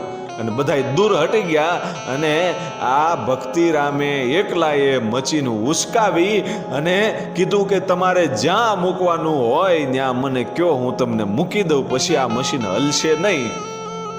હે કે આ પછી મશીન તમારાથી હલશે નહીં. એટલે જ્યાં મુકાવાનું હતું ત્યાં મુકાવી દીધું ને પછી બધાએ હાથ જોડીને કીધું કે બાપુ કયો શું સેવા કરીએ. અને એ વખતે ભક્તિરામ એમ કહે છે કે મેં મહેનત કરી છે, એનો મને પરસેવો વળ્યો છે ને મારા સદગુરુએ મારા પરસેવાનું દૂધ લાવવાનું કીધું તું. હવે મેં પરસેવો પાડ્યો છે એટલે તમારા ઘરે કોઈ ગાય દોવા દેતી હોય તો મને દૂધ આપો. અને દૂધનું પાત્ર ભરી દીધું અને લઈ અને જાય છે. અને એ વખતે સીતારામ બાપુ તો ભાઈ જુગ જુગનો જૂનો ઓલિયો હતો, એના ગુરુને ખબર પડી ગઈ કે આ પરસેવાનું દૂધ લઈને આવ્યો છે, મહેનત કરીને આવ્યો છે. જે મશીન 7-8 જણાથી નહોતું ઉપડતું એ બજરંગદાસ બાવલિયાએ એકલું ઉપાડ્યું હતું. અને સીતારામ બાપુએ કીધું કે બાપ ભક્તિરામ આજથી તું બજરંગ છો. હે કે તારામાં એટલી તાકાત છે કે જે વસ્તુ 7-8 જણાથી ન ઉપડી તે એકલાએ ઉપાડીને બતાવી દીધી. એટલે તારામાં એટલું બધું બળ છે કે જાણે હનુમાનજી હોય. કારણ કે હનુમાનજીના મંદિરમાં તો આનો જન્મ થયો હતો ભાઈ. હો ઝાંઝરિયા હનુમાનજી મંદિરની અંદર જન્મ થયો હતો. એટલે પછી એને એવી મહેનત કરી કે એનામાં એટલી તાકાત હતી કે એ મશીન ઉપાડીને મૂકી દીધું. એ વખતે એમ કહેવાય છે કે સીતારામ બાપુ એ બજરંગદાસ બાપાના ગુરુ છે. એમ કહે છે કે ભક્તિરામ, આજથી હું તને આશીર્વાદ આપું છું અને તને હું તારું નવું નામ આપું છું. આજથી દુનિયા તને બજરંગદાસ તરીકે ઓળખશે. એ હનુમાનજીનું નામ બજરંગ હતું એટલે બજરંગનો દાસ, એ બજરંગદાસ તરીકે એમ કહેવાય છે કે નામ આપવામાં આવ્યું. અને પછી નાસિકના કુંભમાં મેળામાં જાય છે. એ વખતે જંગલમાંથી નીકળવું અને એક જૂનો જોગી લાલ બાપુ કરીને નામ, અને એણે આમ જોયું કે બજરંગદાસ બાપાની સામે જ્યારે નજર ગઈ કે આખો જે જોગીની જમાત છે એ નાસિકના કુંભના મેળામાં સ્નાન કરવા માટે જતા હતા અને લાલ બાપુ ત્યાં બેઠા હતા. ને એને ખબર પડી કે જોગીની જમાત આવે છે. ને આમ જોયું બજરંગદાસ બાપા છેલ્લે હાલ્યા આવતા હતા ને એની સામે નજર ગઈ કે ઓહો, આ તો જુગ જુગનો જૂનો ઓલિયો છે. પણ આ સાધુડાઓને ક્યાં ખબર છે કે આ એની હારે છે, એ કોણ છે, કઈ તાકાત છે આની અંદર, એને મારે હવે ખુલ્લો પાડવો પડશે કે આ બજરંગદાસ કોણ છે એની ઓળખાણે આપવી પડશે. અને એ વખતે લાલ બાપુ પાસે એવી સિદ્ધિઓ હતી એટલે પોતે સિંહનું રૂપ ધારણ કરી અને રસ્તામાં ઊભા રહી ગયા. સાધુ સંતોને સિંહ દેખાણો એટલે સાધુ સંતો ઊભા રહી ગયા. અને સીતારામ બાપુએ કીધું કે શું થયું? કે બાપુ અહીંયા હાવજ છે, સિંહ છે. હે કે સિંહ છે, સિંહ આમાં ઊભો, બાપુ આગળ કેમ જવું? જોગીની જમાતને પાછું તો વળાય નહીં, કરવું શું? અને એ વખતે સીતારામ બાપુએ હાથ પાડ્યો કે હે બજરંગદાસ. અને બજરંગદાસ બાપા આવ્યા કે બોલો બાપુ, કે હામે નરસંગ ઊભો છે, એને હવે કંઈક મોકલી દો આગળ. હે કે એને કાઢી મૂકો હવે અહીંથી. અને એ વખતે બજરંગદાસ બાપાએ જ્યારે આમ જોયું ત્યારે બજરંગદાસ બાપાને ખબર પડી ગઈ કે આ તો સિંહ છે, પણ લાલ સિંહ છે. ઓ લાલ બાપુ છે. અને લાલ બાપુનો સિંહનું જે રૂપ લીધું હતું એનો કાન પકડી અને સાઈડમાં લઈ જઈને એટલું કીધું કે લાલ મહારાજ, સાધુ સંતોને બીવરાવોમાં અને હવે તમારા અસલી રૂપમાં આવી જાઓ. અને લાલ મહારાજ એના રૂપમાં આવી ગયા અને બંને સંતો ત્યાં બથ ભરી અને મળ્યા છે. અને એ વખતે સાધુની જમાતને ખબર પડી ગઈ કે બજરંગદાસ બાપા કોઈ સામાન્ય વ્યક્તિ નથી ભાઈ. હો અને એ વખતે સીતારામ સીતારામ કરતા કરતા નાસિકના મેળામાં ગયા અને ત્યાં જઈ સ્નાન કરી અને જ્યારે પાછા ફર્યા ત્યારે મુંબઈના દરિયા કાંઠે રોકાણા. અને ધોમ ધકેલો એ વખતે તડકો અને ક્યાંય પાણી મળે નહીં. એટલે સીતારામ બાપુએ કીધું કે બજરંગદાસ, આ સંતોને પાણીની વ્યવસ્થા કરી દો. આ દરિયાના કાંઠે ખારો પાટ ભર્યો છે, મીઠા પાણીની વ્યવસ્થા કરો. અહીંયા કોઈને પાણી મળે એમ નથી, બધાને તરસ લાગી છે. અને સાધુની સમાતું જ્યાં જમાત રોકાણી હતી એ જગ્યાએ બજરંગદાસ બાપાએ દરિયાના કાંઠે વીરડો ગાળ્યો ભાઈ.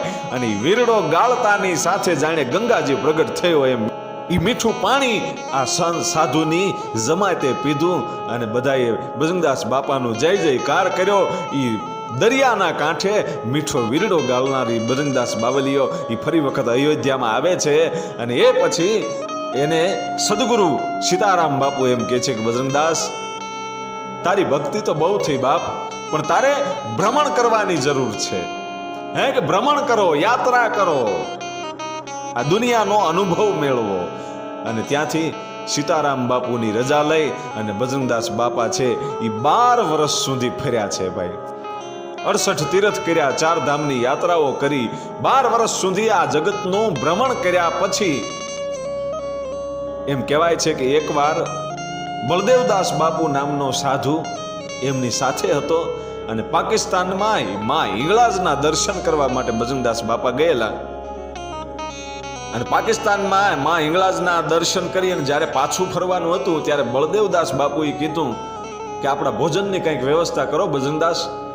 અને બજરંગદાસ બાપાએ કીધું કે અહીંનો જે બાદશાહ છે એને હું કહું આપણા ભોજનની વ્યવસ્થા કરી દે. અને બાદશાહના જનાનખાનામાં જાય છે પાકિસ્તાનમાં અને કીધું કે ક્યાં છે બાદશાહ, ક્યાં છે નવાબ?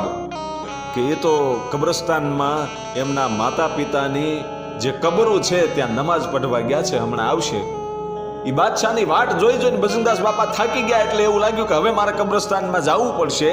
આ બાદશાહ આવ્યો કેમ નહીં, નવાબ આવ્યો કેમ નહીં?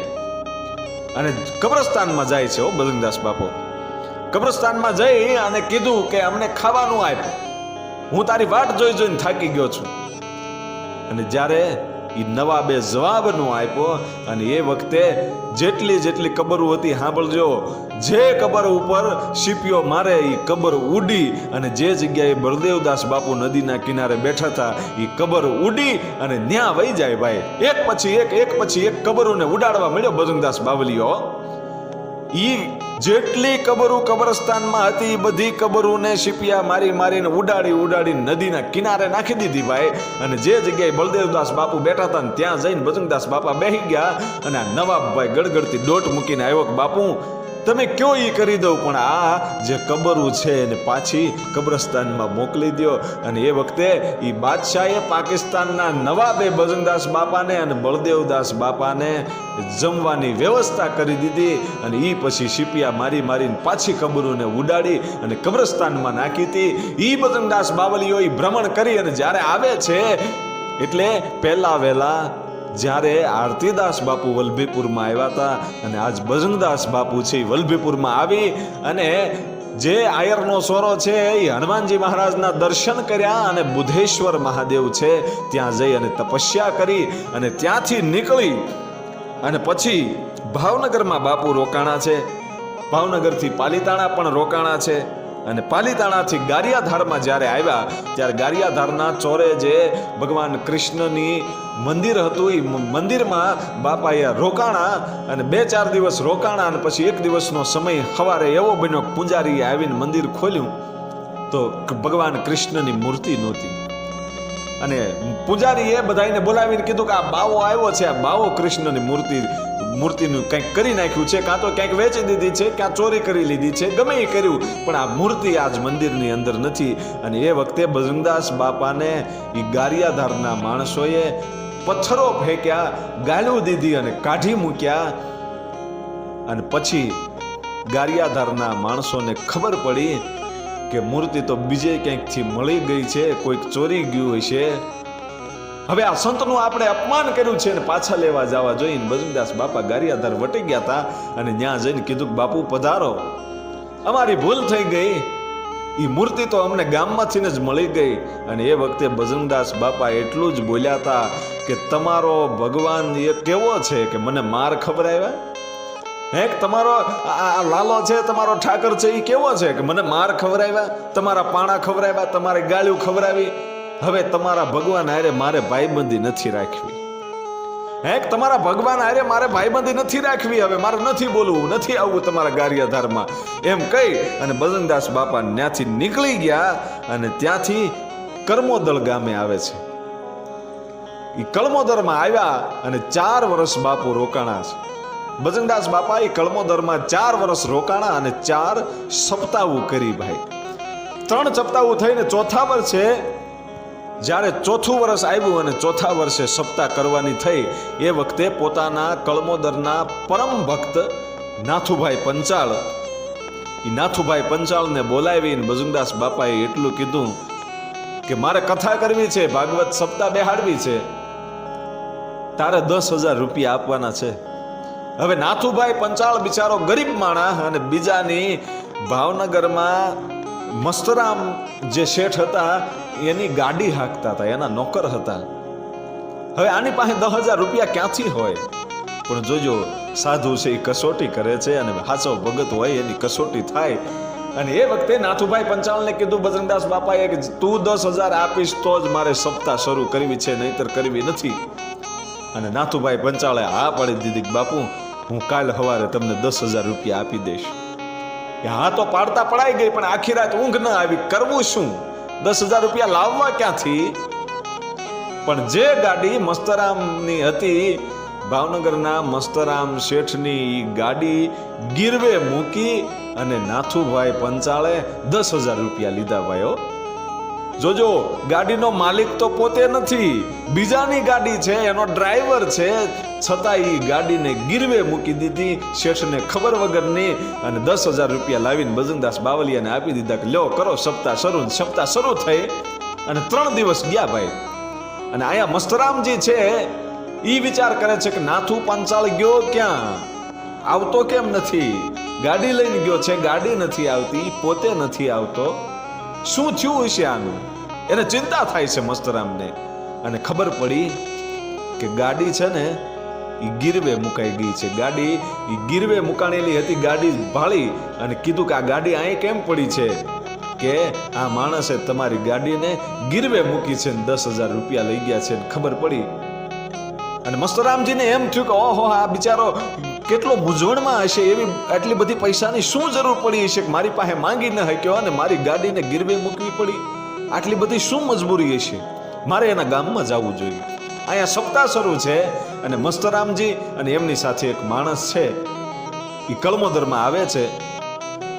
અને ભાઈ નાથુભાઈ પંચાળ જોઈ ગયો કે ઓહો, મારો શેઠ આજ મારી પાછળ અહીંયા સુધી આવ્યો છે, હમણાં મારી કાંઈ આબરૂ નહીં રહે, મને ગાળું દેહે, મને મારશે, કરીશ હું? હે ભજનદાસ બાવલિયા, મારી લાજ રાખજે, એટલું કર્યું મનની અંદર. મનની અંદર એ પ્રાર્થના કરી અને અહીંયા નાથુભાઈ પંચાળને બોલાવવામાં આવ્યા. અને ભજનદાસ બાપાએ જોયું કે નાથુભાઈ પંચાળને બોલાવ્યા છે અને ભજનદાસ બાપા ત્યાં જાય છે નાથુભાઈની હારે. અને ભજનદાસ બાપાએ પૂછ્યું કે બાપા, આ ગામમાં કોઈ હગું છે તમારું? અને મસ્તરામજી કહે છે કે ના ના બાપા, હગું કોઈ નથી. કે તો સપ્તાહ સાંભળવા આવ્યા છો એમને? કે ના ના બાપુ, સપ્તાહ સાંભળવાય નથી આવ્યા. કે તો શું કામ આવ્યા છો? જોજો આ સાધુ તો બધું જાણે છે હો, એ તો અંતર્યામી છે, છતાંય પૂછે છે કે તમારું કોઈ આ ગામમાં હગું નથી, તમે સપ્તાહ સાંભળવા નથી આવ્યા, તો આવ્યા છો શું કામ? એ વખતે એ મસ્તરામજીની સાથે આવેલો એ માણસ એટલું બોલ્યો કે બાપુ, અમે અહીંયા એમણે નથી આવ્યા, આ જે નાથુ પંચાળ છે ને એ અમારા શેઠનો ડ્રાઈવર છે અને એણે એની ગાડી જે છે ને એ પૂછ્યા વગરની ગીરવે મૂકીને 10,000 રૂપિયા લઈ ગયો છે. હે કે 10,000 રૂપિયા લઈ ગયો છે. અને એ વખતે ભજનદાસ બાપાએ 2 લાફા માર્યા નાથુ પંચાળને. હો કે ગાડી તારા બાપની હતી કે તે ગીરવે મૂકી દીધી? આટલા શબ્દો બોલ્યા. અને એ દ્રશ્ય જોવા વાળા લોકો એમ કહે છે કે ભજનદાસ બાપાએ જે 2 લાફા માર્યા હતા ને એ 2 લાફામાં એ નાથુભાઈને 2 ગાડીઓ આપી દીધી હતી. 2 ગાડીઓ થઈ ગઈ હતી પછી ભજનદાસ બાપાના આશીર્વાદથી. અને એ વખતે નાથુભાઈ પંચાળને કીધું કે હા, મેં જે આ મારી જોળી દેખાય છે ને એ જોળીમાં 10,000 રૂપિયા છે, લેતો આવ્યો. એ 10,000 રૂપિયા લાવી અને શેઠને આપી દીધા કે લ્યો શેઠ, તમારા 10,000 રૂપિયા. અને એ વખતે મસ્તરામજી ઓળખી ગયા કે આ સામાન્ય માણસ નથી, આ કોઈ જુગજુગનો જૂનો ઓલિયો છે. ને કીધું કે બાપુ, આ 10,000 રૂપિયા હવે મારે ન જોવે, મેં તો મારી ગાડી છોડાવી લીધી છે, આ સપ્તાહમાં હવે વાપરી નાખજો. આ ભક્તોની લાજ રાખે એનું નામ સાધુ કહેવાય. અને પછી કળમોદર છોડે છે ભજનદાસ બાપા. વિક્રમ સંવંત 2001, વિક્રમ સંવંત 2001 કારતક વદ અમાસના દિવસે એમ કહેવાય છે કે કળમોદર ગામ છોડી અને ભજનદાસ બાપા દી આઠમાના સમયે બગદાણામાં ભાઈ આવ્યા. હો બગદાણા આજ પાવન થવાનું હશે ને એ કાંઈક સૂર્ય અલગ ઉગ્યો હશે તે દિવસે કે ભજનદાસ બાવલિયા જેવા સંતના એમ કહેવાય છે કે બગદાણામાં પગલા પડ્યા. અને બગદાણામાં પગલા પડ્યા અને વર્ષો સુધી ભજનદાસ બાપા રહ્યા. અને એમ કહેવાય છે કે સૌરાષ્ટ્રની ગોહિલવાડની ધરતીમાં આખી દુનિયાની અંદર ભજનદાસ બાવલિયાના ડંકા વાગવા મળ્યા અને પરચાઓની એમ કહેવાય છે કે ચર્ચાઓ થવા મળી. અને ભજનદાસ બાવલિયાના દુનિયાની અંદર ડંકા વાગવા મળ્યા. અને એ વખતે વલભીપુરનું કાનપર નામનું એ ગામ, અને એ ગામમાં ભજનદાસ બાપાનો ફોટો, એક કાલિદાસ જે મહારાજ હતા, જે રામજી મંદિરના પૂજારી હતા, એ પૂજારીને ઘેરે એમ કહેવાય છે કે કાલિદાસની ઘેરે ભજનદાસ બાપાનો ફોટો હતો. અને એ કાનપર જ ગામનો ગોવિંદ ભગત, એ ગોવિંદ ભગતે જ્યારે ફોટો જોયો કીધું કે આ કોણ છે? કે ભજનદાસ બાપા છે બગદાણાથી. હયાત છે કે હા? અને કાલિદાસ બાપુ ને ગોવિંદ ભગત એટલું કહે છે કે ક્યારેક મને દર્શન કરવા લઈ જાયજો ને બગદાણા બાવલિયાના, મારે દર્શન કરવા છે. શું કામ દર્શન કરવાતા? કે એક પછી એક વરહ મોડું થતું હતું. અને એમ કહેવાય છે કે જે ખેતીમાંથી આવક આવતી હતી ને એમાંથી કાંઈ વધતું નહોતું ને માથે કરજ થતું જતું હતું. અને એ વખતે 86,607 રૂપિયા આટલું કરજ થઈ ગયું હતું એ ગોવિંદ ભગતની ઉપર. અને બગદાણામાં એ દર્શન કરવા માટે જાય છે બજરંગદાસ બાવલિયાના. અને દર્શન કરીને જ્યારે પાછા આવે છે ત્યારે એક આખડી લીધી, એક એવી ટેક લીધી કે હું મારા હાથમાં જ જમીશ, હું વાસણમાં નહીં જમું, બેઠો બેઠો નહીં જમું, પગમાં ચંપલ નહીં પહેરું. આવી આખડી લીધી અને પોતે ઊભા જમે, પગમાં ચંપલ પણ ન પહેરે આખો દિવસ, અને પોતાના હાથમાં લઈ અને જમી લે.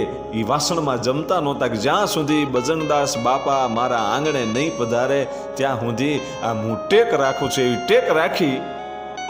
પણ એક દિવસનો સમય એવો બન્યો કે મોડું વરસ થયું. બજરંગદાસ બાપાની ભક્તિમાં આ માણસ લીન છે અને મોડું વરસ થયું અને માથે 86,000 રૂપિયા લેણું છે, બીજાને દેવાના નીકળે છે, એટલું કરજ છે.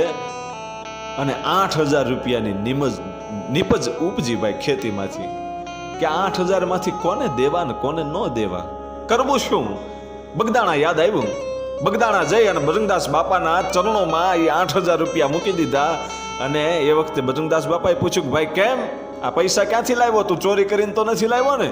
કે ના ના બાપુ, આ મારી મહેનતના પૈસા છે, 8,000 રૂપિયા છે, મારી ખેતીની નીપજ આવી છે, એટલે મને એમ લાગ્યું કે હું બાપાના ચરણોમાં અર્પણ કરું. કે કાંઈ વાંધો નહીં, જા. અને એ વખતે બજરંગદાસ બાપાને મનોમન ગોવિંદ ભગત પગે લાગીને એટલું કહે છે કે હવે કાનપુર જાઉં છું પણ પાછો બગદાણા નહીં આવું બાવલિયા. આ મારા છેલ્લા સીતારામ છે. કારણ કે જે લેણિયાતો છે, જે કરજદારો છે, એ મને જીવવા નહીં દે હકે. 8,000 ની તો નીપજ આવી અને 86,000 રૂપિયા ચૂકવવાના છે. કરવું હું? કે છેલ્લો રસ્તો છે બજરંગદાસ બાવલિયાના દર્શન કરી એના ચરણોમાં રૂપિયા મૂકી અને જ્યારે કાન પર આવું પછી જીવ ગુમાવી દેવો છે ભાઈ, જીવવું નથી, હવે મરી જવું છે. અને કાનપરમાં આવી અને રાતે એમ કહેવાય છે કે ગોવિંદ ભગત છે એ ઝેર પી જાય છે અને હાહાકાર મચી ગયો ભાઈ હો. કે ગોવિંદ ભગતનું મૃત્યુ થયું છે, ગોવિંદ ભગત મરી ગયા છે. આવું વાયકા ફેલાણી. અને એ વખતે કાલિદાસ મહારાજ છે ને ત્યાં જઈને એટલું કહે છે કે ગોવિંદ તો કાલે મારી હારે બગદાણા આવ્યો હતો અને આજ રાત પડી ત્યાં તો એને ઝેર પી લીધું, આવી શું મજબૂરી છે? અને એની જનેતા એટલું કહે છે કે ગોવિંદની માથે એટલું બધું કરજ હતું અને 8,000 રૂપિયા નીપજ આવી હતી, પણ મને ક્યાં ખબર હતી કે મારો દીકરો આવું કરશે. કે હે બજરંગદાસ બાવલિયા, હવે શું કરવું? મારો દીકરો હતો એ તો મેં ગુમાવી દીધો. અને એ વખતે એવો નિયમ હતો કે રાતે નનામી ન કાઢે, સવારે કાઢે. એટલે ગોવિંદ ભગતનું મૃત્યુ થયેલું છે અને સવાર પડ્યું અને જ્યારે નનામી લઈ જવાની તૈયારી થતી હતી એ વખતે બજરંગદાસ બાવલિયાની મોટર આવીને ઊભી રહી ભાઈઓ અને કીધું કે ગોવિંદો ક્યાં છે? અને એ વખતે કીધું કે બાપા ગોવિંદો તો ગુજરી ગયો. હે કે ગોવિંદો ગુજરી ગયો? અને ગડગડતી દોટ મૂકીને બજરંગદાસ બાવલિયો અંદર જઈને કહે છે કોણે કીધું ગોવિંદો ગુજરી ગયો? રાતે માણસને હુવું કે હુવું જ નહીં. જોજો બજરંગદાસ બાપા એમ કહે છે કે એને એલા હુવા દો ને, તમે એમ કહો છો કે મરી ગયો, હું તો છે. એ ગોવિંદા ઊભો થા, મને ચા પા. એટલું કીધું ત્યાં ગોવિંદ ભગત જેમ આળહ મળીને માણસ ઊભો થાય એમ ઊભો થયો ભાઈ, મળું બેઠું થયું આજ. અને એ ગોવિંદ ભગતને જીવતદાન આપ્યું અને બજરંગદાસ બાવલિયાના ચરણોમાં પડીને એટલું કીધું કે બાપા તે મારી ટેક રાખી. હે કે મેં જે ટેક રાખી હતી કે હું એક હાથમાં ખાઈશ, ચંપલ નહીં પહેરું જ્યાં સુધી બજરંગદાસ બાપા મારા આંગણે નહીં આવે. બાપુ આજ તમે મારા આંગણે આવી ગયા, મારું જીવન ધન્ય થઈ ગયું. અને એટલું કીધું કે ગોવિંદ ઝેર પીવાની શું જરૂર હતી? બાપુ લેણું થઈ ગયું છે, કરવું શું? કે જા, હું અત્યારે બરવાળા જાઉં છું અને બીજા દિવસે પાછો આવું એટલે તારા કાલ હવારે તું તારા કર્જદારોને બોલાવી રાખજે, એ તારું બધું લેણું હું ચૂકતું કરી દઈશ. અને બજરંગદાસ બાપા બરવાળા ગયા અને બીજા દિવસે જ્યારે આવ્યા ત્યારે બંડીના ખીચામાં જેમ જેમ હાથ નાખતા જાય એમ રૂપિયા નીકળતા જાય. એ લેણિયા તો હતા એ જોઈ રહ્યા હતા. વ્યાજ સહિત 86,607 રૂપિયા એ બજરંગદાસ બાવલિયાએ આ ગોવિંદ ભગતના ચૂકવી દીધા હતા. શું કામ? એ 8,000 જે ગોવિંદ ભગતે ત્યાં આપ્યા હતા ને એના 3 ગણા 4 ગણા કરીને બજરંગદાસ બાવલિયાએ આપી દીધા. એ કોઈનો અહેસાન ન રાખે એનું નામ સંત કહેવાય. આવા તો અનેક પરચાઓ છે. અને એવો જ એક પરચો ઔરંગાબાદનો. ઔરંગાબાદમાં એમ કહેવાય છે કે 3 માળની બિલ્ડિંગ ઉપરથી જ્યારે બાળક પડ્યું અને એ જનેતા છે એ ગડગડતી ડોટ મૂકી કે એ બજરંગદાસ બાવલિયા મારી લાજ રાખજો, મારો દીકરો આજ 3જા માળેથી નીચો પડી ગયો છે. કરવું શું? માને તો એમ લાગતું હતું કે હવે જીવતો હશે કે નહીં હોય. ગડગડતી ડોટ મૂકી અને જ્યારે દાદરા ઉતરતી ઉતરતી આવતી હતી ત્યારે એનો દીકરો એને હામો મળ્યો અને અચંબામાં પડી ગઈ કે મારો દીકરો, બેટા તને ક્યાં વાગ્યું? શું થયું બેટા? તને ક્યાંય લોહી તો નથી નીકળ્યું ને? અને એ વખતે એ દીકરો દાંત કાઢતો કાઢતો એટલું બોલ્યો કે માં, હું પડ્યો જ નથી. હું પડ્યો જ નથી. કે બેટા 3જા માળેથી તો તું પડી ગયો ને?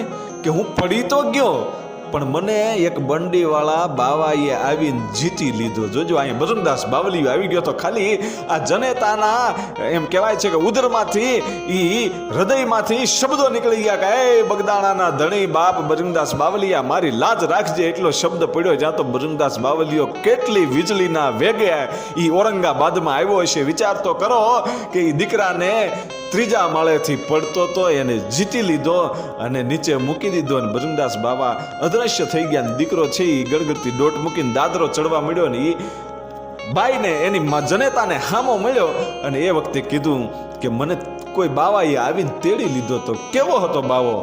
કે માથામાં એટલા બધા વાળ નહોતા, ટાઈલ હતી અને દાઢી હતી અને બંડી હતી અને ટૂંકી પોતળી પહેરેલી હતી.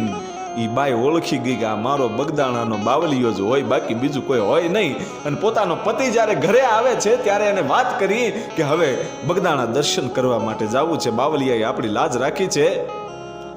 અને બીજા દિવસે ઔરંગાબાદથી એ દીકરો અને બંને જણા બગદાણામાં આવે છે. અને એ વખતે બગદાણામાં આવતાની સાથે આશ્રમમાં પ્રવેશ થયો અને એ છોકરાએ એમ કીધું કે જો મમ્મી, જે સામે ઓલા બાપુ બેઠા છે ને એને મને જીતી લીધો. એ આશ્રમમાં બેઠેલા માણસો જુએ છે, આ દ્રશ્ય જુએ છે, સાંભળે છે. અને એ છોકરાએ એમ કીધું કે સામે જે બાપુ બેઠા છે ને એ બાપુએ મને તેડી લીધો હતો, એણે મને જીતી લીધો હતો. અને ગડગડતી ડોટ મૂકી અને આ બંને જણા છે એ બજરંગદાસ બાપાના પગમાં પડીને એટલું કીધું કે બાપુ તમે ન આવ્યા હોત તો અમારું કોણ, અમારો એકનો એક દીકરો ગુજરી જાત. બાપુ કે શું વાત કરો છો? કે ક્યાં હું આવ્યો? કે બાપુ ઔરંગાબાદમાં 3જા માળેથી આ મારો દીકરો પડ્યો ને તમે જીતી લીધો. કે ભલા માણા દાંત કાઢતા કાઢતા બજરંગદાસ બાપા એમ કહે છે કે ક્યાં ઔરંગાબાદ ને ક્યાં બગદાણું, હું ત્યાં આવતો હશું? એ તો કોઈક આવ્યો હશે, બીજો કોઈ બાવો હશે. કે નહીં બાપુ તમે હતા. અને એ છોકરો એમ કહે છે કે બાપુ તમે જ હતા. અને એ વખતે માણસો પામી ગયા હતા કે ધન્ય છે આ બગદાણાની ધરતીના સંતને. એ આવા અનેક પ્રચાઓ છે પણ એમાંનો એક પરચા કે પાલીતાણા તાલુકાનું મુંડકીધાર નામનું એ ગામ શેત્રુજીના કાંઠે શામળા બાપા છે રૂપાવટીથી બટુક ભોજન કરાવવા માટે આવેલા. અને બજરંગદાસ બાપા છે એ રૂપાવટી ગયા શામળા બાપાને મળવા. અને ખબર પડી કે શામળા બાપા છે એ ગામડે ગામડે બટુક ભોજન કરાવવા માટે ટ્રેક્ટર લઈને નીકળ્યા છે. અને બજરંગદાસ બાપા શામળા બાપાને ગોતતા ગોતતા દી આઠમાના સમયે સંધ્યા ટાણે એ મુંડકીધારના ચોરે પોગે છે અને છોકરાઓ જમે છે. છોકરાઓને બાપુ જમાડે છે. અને બજરંગદાસ બાપાની જોતાની સાથે શામળા બાપા છે એ બથ ભરી અને બંને સંતો મળ્યા છે. અને એ વખતે એ મુંડકીધાર ગામના એક મોટા ભાઈ ભરવાડ ભગવાન આપા એનું નામ અને રાઠોડ હાંખના હતા. એ ભગવાન આપાએ એટલું કીધું કે બંને સંતો મળ્યા છે, અમારા ગામનો એમ કહેવાય છે કે ધન ઘડીને ધન ભાગી છે. બાપુ બંને સંતો મારા આંગણા પવિત્ર કરવા માટે આવો, મારા ઘરે આવો બાપુ, ચા પાણી પીવા માટે આવો. અને બજરંગદાસ બાપા અને શામળા બાપા છે એ ભગવાન આપા ભરવાડને ઘેરે જાય છે. અને વડલાની નીચે ઢોલિયો ઢાળ્યો, ધોળું ગોદડું પાથર્યું, તકિયા આપ્યા અને બંને સંતો એક જ ઢોલિયામાં બેઠા છે. અને ભરવાડો એ આખું ગામ એ બાપુના દર્શન કરવા માટે સામે બેઠું છે. અને ચા પાણી પીધા અને પછી જે ઘટના બને છે એની મારે તમને વાત કરવી છે. ચા પાણી બે પીધા અને અહીંયા શામળા બાપા પરચો આપે છે. જોજો, બજરંગદાસ બાપાના બોલવાથી શામળા બાપા પરચો આપે છે. બરોબર આમ બેઠા છે અને વડલાની ઉપરથી એક ટેટો છે એ પડ્યો નીચે અને શામળા બાપાની ટાઈલ ઉપર પડ્યો. એટલે બજરંગદાસ બાપાએ દાંત કાઢીને એટલું કીધું કે આ ટેટો પડ્યો, એ તો ટેટો તો વાગી જાય, આના કરતા જાહેર ખરતી હોય તો શું વાંધો? જાહેર ખરે ને આ વડલા ઉપરથી તો એ વાગે નહીં. અને શામળા બાપાએ દાંત કાઢતા કાઢતા એટલું કીધું કે તું કહેતો હોય તો લેને હું જાહેર ખેરું, હે કે તું કહેતો હોય તો હું જાહેર ખેરું, એમ કરી અને વડલાની સામે જોઈને એટલું કીધું કે હે વડલા બાપ, તારામાંય ભગવાન રામનો અંશ છે, આ ટેટા ખેરે એની કરતા થોડીક જાહેર ખેરી દે ને. તો એ વડલાની અંદરથી આખું ગામ મુંડકીધાર જોવે. એ મુંડકીધાર ક્યાં આવ્યું છે એની હું તમને વાત કરી દઉં. પાલીતાણા તાલુકાનું એ ગામડું છે, શેત્રુંજીના નદીના કાંઠે આવેલું છે. હસ્તગીરી જે મહાતીર્થ છે જૈનનું, એ હસ્તગીરી જાળિયાની બાજુમાં 2 કિલોમીટર દૂર એ મુંડકીધાર આવેલું છે. અને એ મુંડકીધારમાં તે દી વડલામાંથી જાહેર ખરીથી એ ભગવાન આપા બરવાડે એ જાહેરને પ્રસાદી રૂપે રાખી હતી. અને એમની જે પેઢી આગળ વધી, ભગવાન આપાના દીકરા વસ્તા આપા અને વસ્તા આપાના જે દીકરાઓ છે એ હાલમાં છે. અને એ પ્રસાદી રૂપે એ જાહેર હજી પણ પડી છે, એમાં હળો પણ લાગ્યો નથી. બજરંગદાસ બાવલિયાની પ્રસાદી છે ને આજે પણ એ બજરંગદાસ બાવલિયાને જે ભગવાન આપા માનતા હતા એની પેઢીઓમાં એના દીકરાઓ, એના સંતાનો હજી પણ એ બજરંગદાસ બાપાને એટલું જ માને છે. અને ગામડે ગામડે આજે બજરંગદાસ બાપાની મઢિયું છે, એમણે નથી ભાઈ, આ તો કોઈકે કાંઈક પરચા ભાળ્યા છે એટલે એને પૂજે છે. અને એવી જ એક વાત છે કે બગદાણાના આશ્રમની અંદર નાની નાની દીકરીઓ છે એ બગીચાને પાણી પાય છે. અને એ વખતે કોઈ મોટા માણસો રૂપિયાવાળા આવ્યા ને એટલું કીધું કે બાપુ આ દીકરીઓ પાણી ભરે અને એ થાકી જાય, એ પાણી ઓછું પાય, એના કરતાં અમે મશીન મૂકી દઈએ. આ કૂવો જે તમારો છે એ કૂવામાંથી આપણે મશીન મૂકી દઈએ તો પાણી છે એ એક ધારું શરૂ રહે. અને એ વખતે બજરંગદાસ બાપાએ એટલું કીધું કે તમારે મશીન મૂકવું છે કે હા, કે ઘડીક ખમો, હે કે ઘડીક ઉભા રહ્યો, હું તમને વાત કરું. અને દીકરીઓ જે પાણી ભરતી હતી એને હાથ કરીને બોલાવ્યો કે બેટા અહીંયા આવો. અને લાટ બધી જે દીકરીઓ હતી એક સાથે આવીને એટલું કીધું કે બોલો બાપા સીતારામ. અને દીકરીઓ બોલી સીતારામ સીતારામ સીતારામના નાદ ઈ બગીચાની અંદર ગાંજવા માંડ્યા. અને એટલું કીધું કે લ્યો ભાઈ, આ દીકરીઓ સીતારામ બોલે છે તો તમારું મશીન સીતારામ બોલશે કે નહીં બાપા? મશીન સીતારામ ન બોલે કે જ્યાં સીતારામનું નામ જે મૂળિયાની અંદર પીરસાણું હોય અને એના જે ફળ આવે એ ખાવાની કંઈક મજા અલગ હોય. અને એ રામનું નામના એ ફળ છે ને એ આપણા અન્નના કોઠામાં જાય ને તો બાપ એ ટાઢક થાય. અને આવા બજરંગદાસ બાપાના શબ્દો અઘરા હતા ભાઈ. અને ઈના ઈ જ ગામ જે મુંડકીધાર ગામ છે એનો જ એક ઈ જ ગામનો એક પ્રસંગ. ઈ ગામમાં કાળા ભગત કરીને થઈ ગયા, કોળીનો દીકરો જાદવ અટક. અને કાળા ભગત બજરંગદાસ બાપાના પરમ ઉપાસક હતા. અને એક દિવસની ઘટના એવી બની કે ચૈતર મહિનાનો ધોમ ધખેલો તડક્યો અને પોતે ગરીબ માણસ છે અને ખેતી કરીને જીવે છે. અને 2 બળદ હતા અને એક બળદને ખરા બપોરે નાગ કરડ્યો અને બળદિયો મરી ગયો. અને બીજો બળદ લેવાની તાકાત નહોતી એની પાસે, ત્રેવડ નહોતી. ગરીબ માણસ હતો, બીજો બળદ લાવવો ક્યાંથી? ખેતી કેવી રીતે કરવી? અને ખેતી ન થાય તો પોતે ભૂખ્યા રે એવી તો હાલત હતી એટલા ગરીબ માણસ. અને આમ બજરંગદાસ બાપાની છબીની સામું જોઈ અને એટલું કીધું કે એ બાવલિયા લાજ રાખ બાપ, મારો બળદ મરી જાહે ને. એનો તો મરી તો ગયો જ તો પણ ખબર નહોતી કે હમણાં મરી જાહે એવું લાગતું હતું. ને એટલું કીધું કે મરી જાહે તો મારી આજીવિકા ટળી જાહે બાપ, હું ખાઈશ. અને એ વખતે એ બળદિયાને ઝેર ઉતરી ગયું અને એ બળદિયો ઊભો થઈ ગયો. અને એ કાળો ભગત છે ને એ ઉઘાડા પગે હાલી મુંડકીધારથી બગદાણા સુધી બજરંગદાસ બાપાના દર્શન કરવા માટે ગયા. અને એ ઝૂંપડીની અંદર જ્યાં જાય છે એ વખતે બજરંગદાસ બાપાએ એટલું કીધું કે ઊભો રે કાળિયા. કેમ કે તું છે ને તું માણસને પ્રેમ કરશો એટલું નહીં, તું બળદિયાને પ્રેમ કરશો? કે હા બાપુ, બળદિયાને પ્રેમ કરું છું. કે મારે ઠેઠ મૂંડકી ધારમાં ધક્કો ખાવો પડ્યો ઝેર ઉતારવા. હવે આવી માનતા હું કરતો નહીં બાપ. માલ છે એ તો એનું મૃત્યુ આવે એટલે મરવું પડે. મારે મરવું પડશે, તારે મરવું પડશે. એ મારી આયુષ આપી છે મેં એને. ઓ બજરંગદાસ બાપાએ એટલું કીધું કે બળદને મેં મારી આયુષ આપી છે. હવે આવી માનતા હું કરતો નહીં. એ આખું બગદાણાની અંદર જે સેવકો બેઠા હતા એને સાંભળેલી વાતો છે. અને આ સાધુએ પોતાની આયુષ આપી અને બળદને ઊભો કર્યો. તો આમાં તો અનેક પરચાઓ છે. પણ એક દિવસનો સમય એવો ઉગ્યો હશે કે બગદાણાના ઝાડવા છે સ્થિર થઈ ગયા છે, પંખીડા કિલોલ કરતા નથી. અને આશ્રમમાં બેઠેલા જે ભક્તજનો છે એની આંખોમાંથી આહુડાની ધારું જાતી હતી. શું કામ કે પોહ વદ ચોથના દિવસે એ બજરંગદાસ બાવલિયાએ આ દુનિયાની અંદરથી વિદાય લઈ લીધી હતી. રોયા રે પશુને રોયા પંખીડા.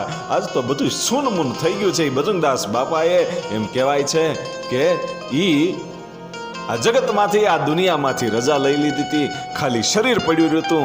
આત્મો તો એમ કહેવાય છે કે આત્મા રામની અંદર ભળી ગયો તો. એના રૂવાડે રૂવાડે જે રામનું નામ હતું એ આત્મો છે એ ઈશ્વરના દરબારમાં વયો ગયો તો. આવા સમરથ સંત ક્યારેક જ મળતા હોય છે.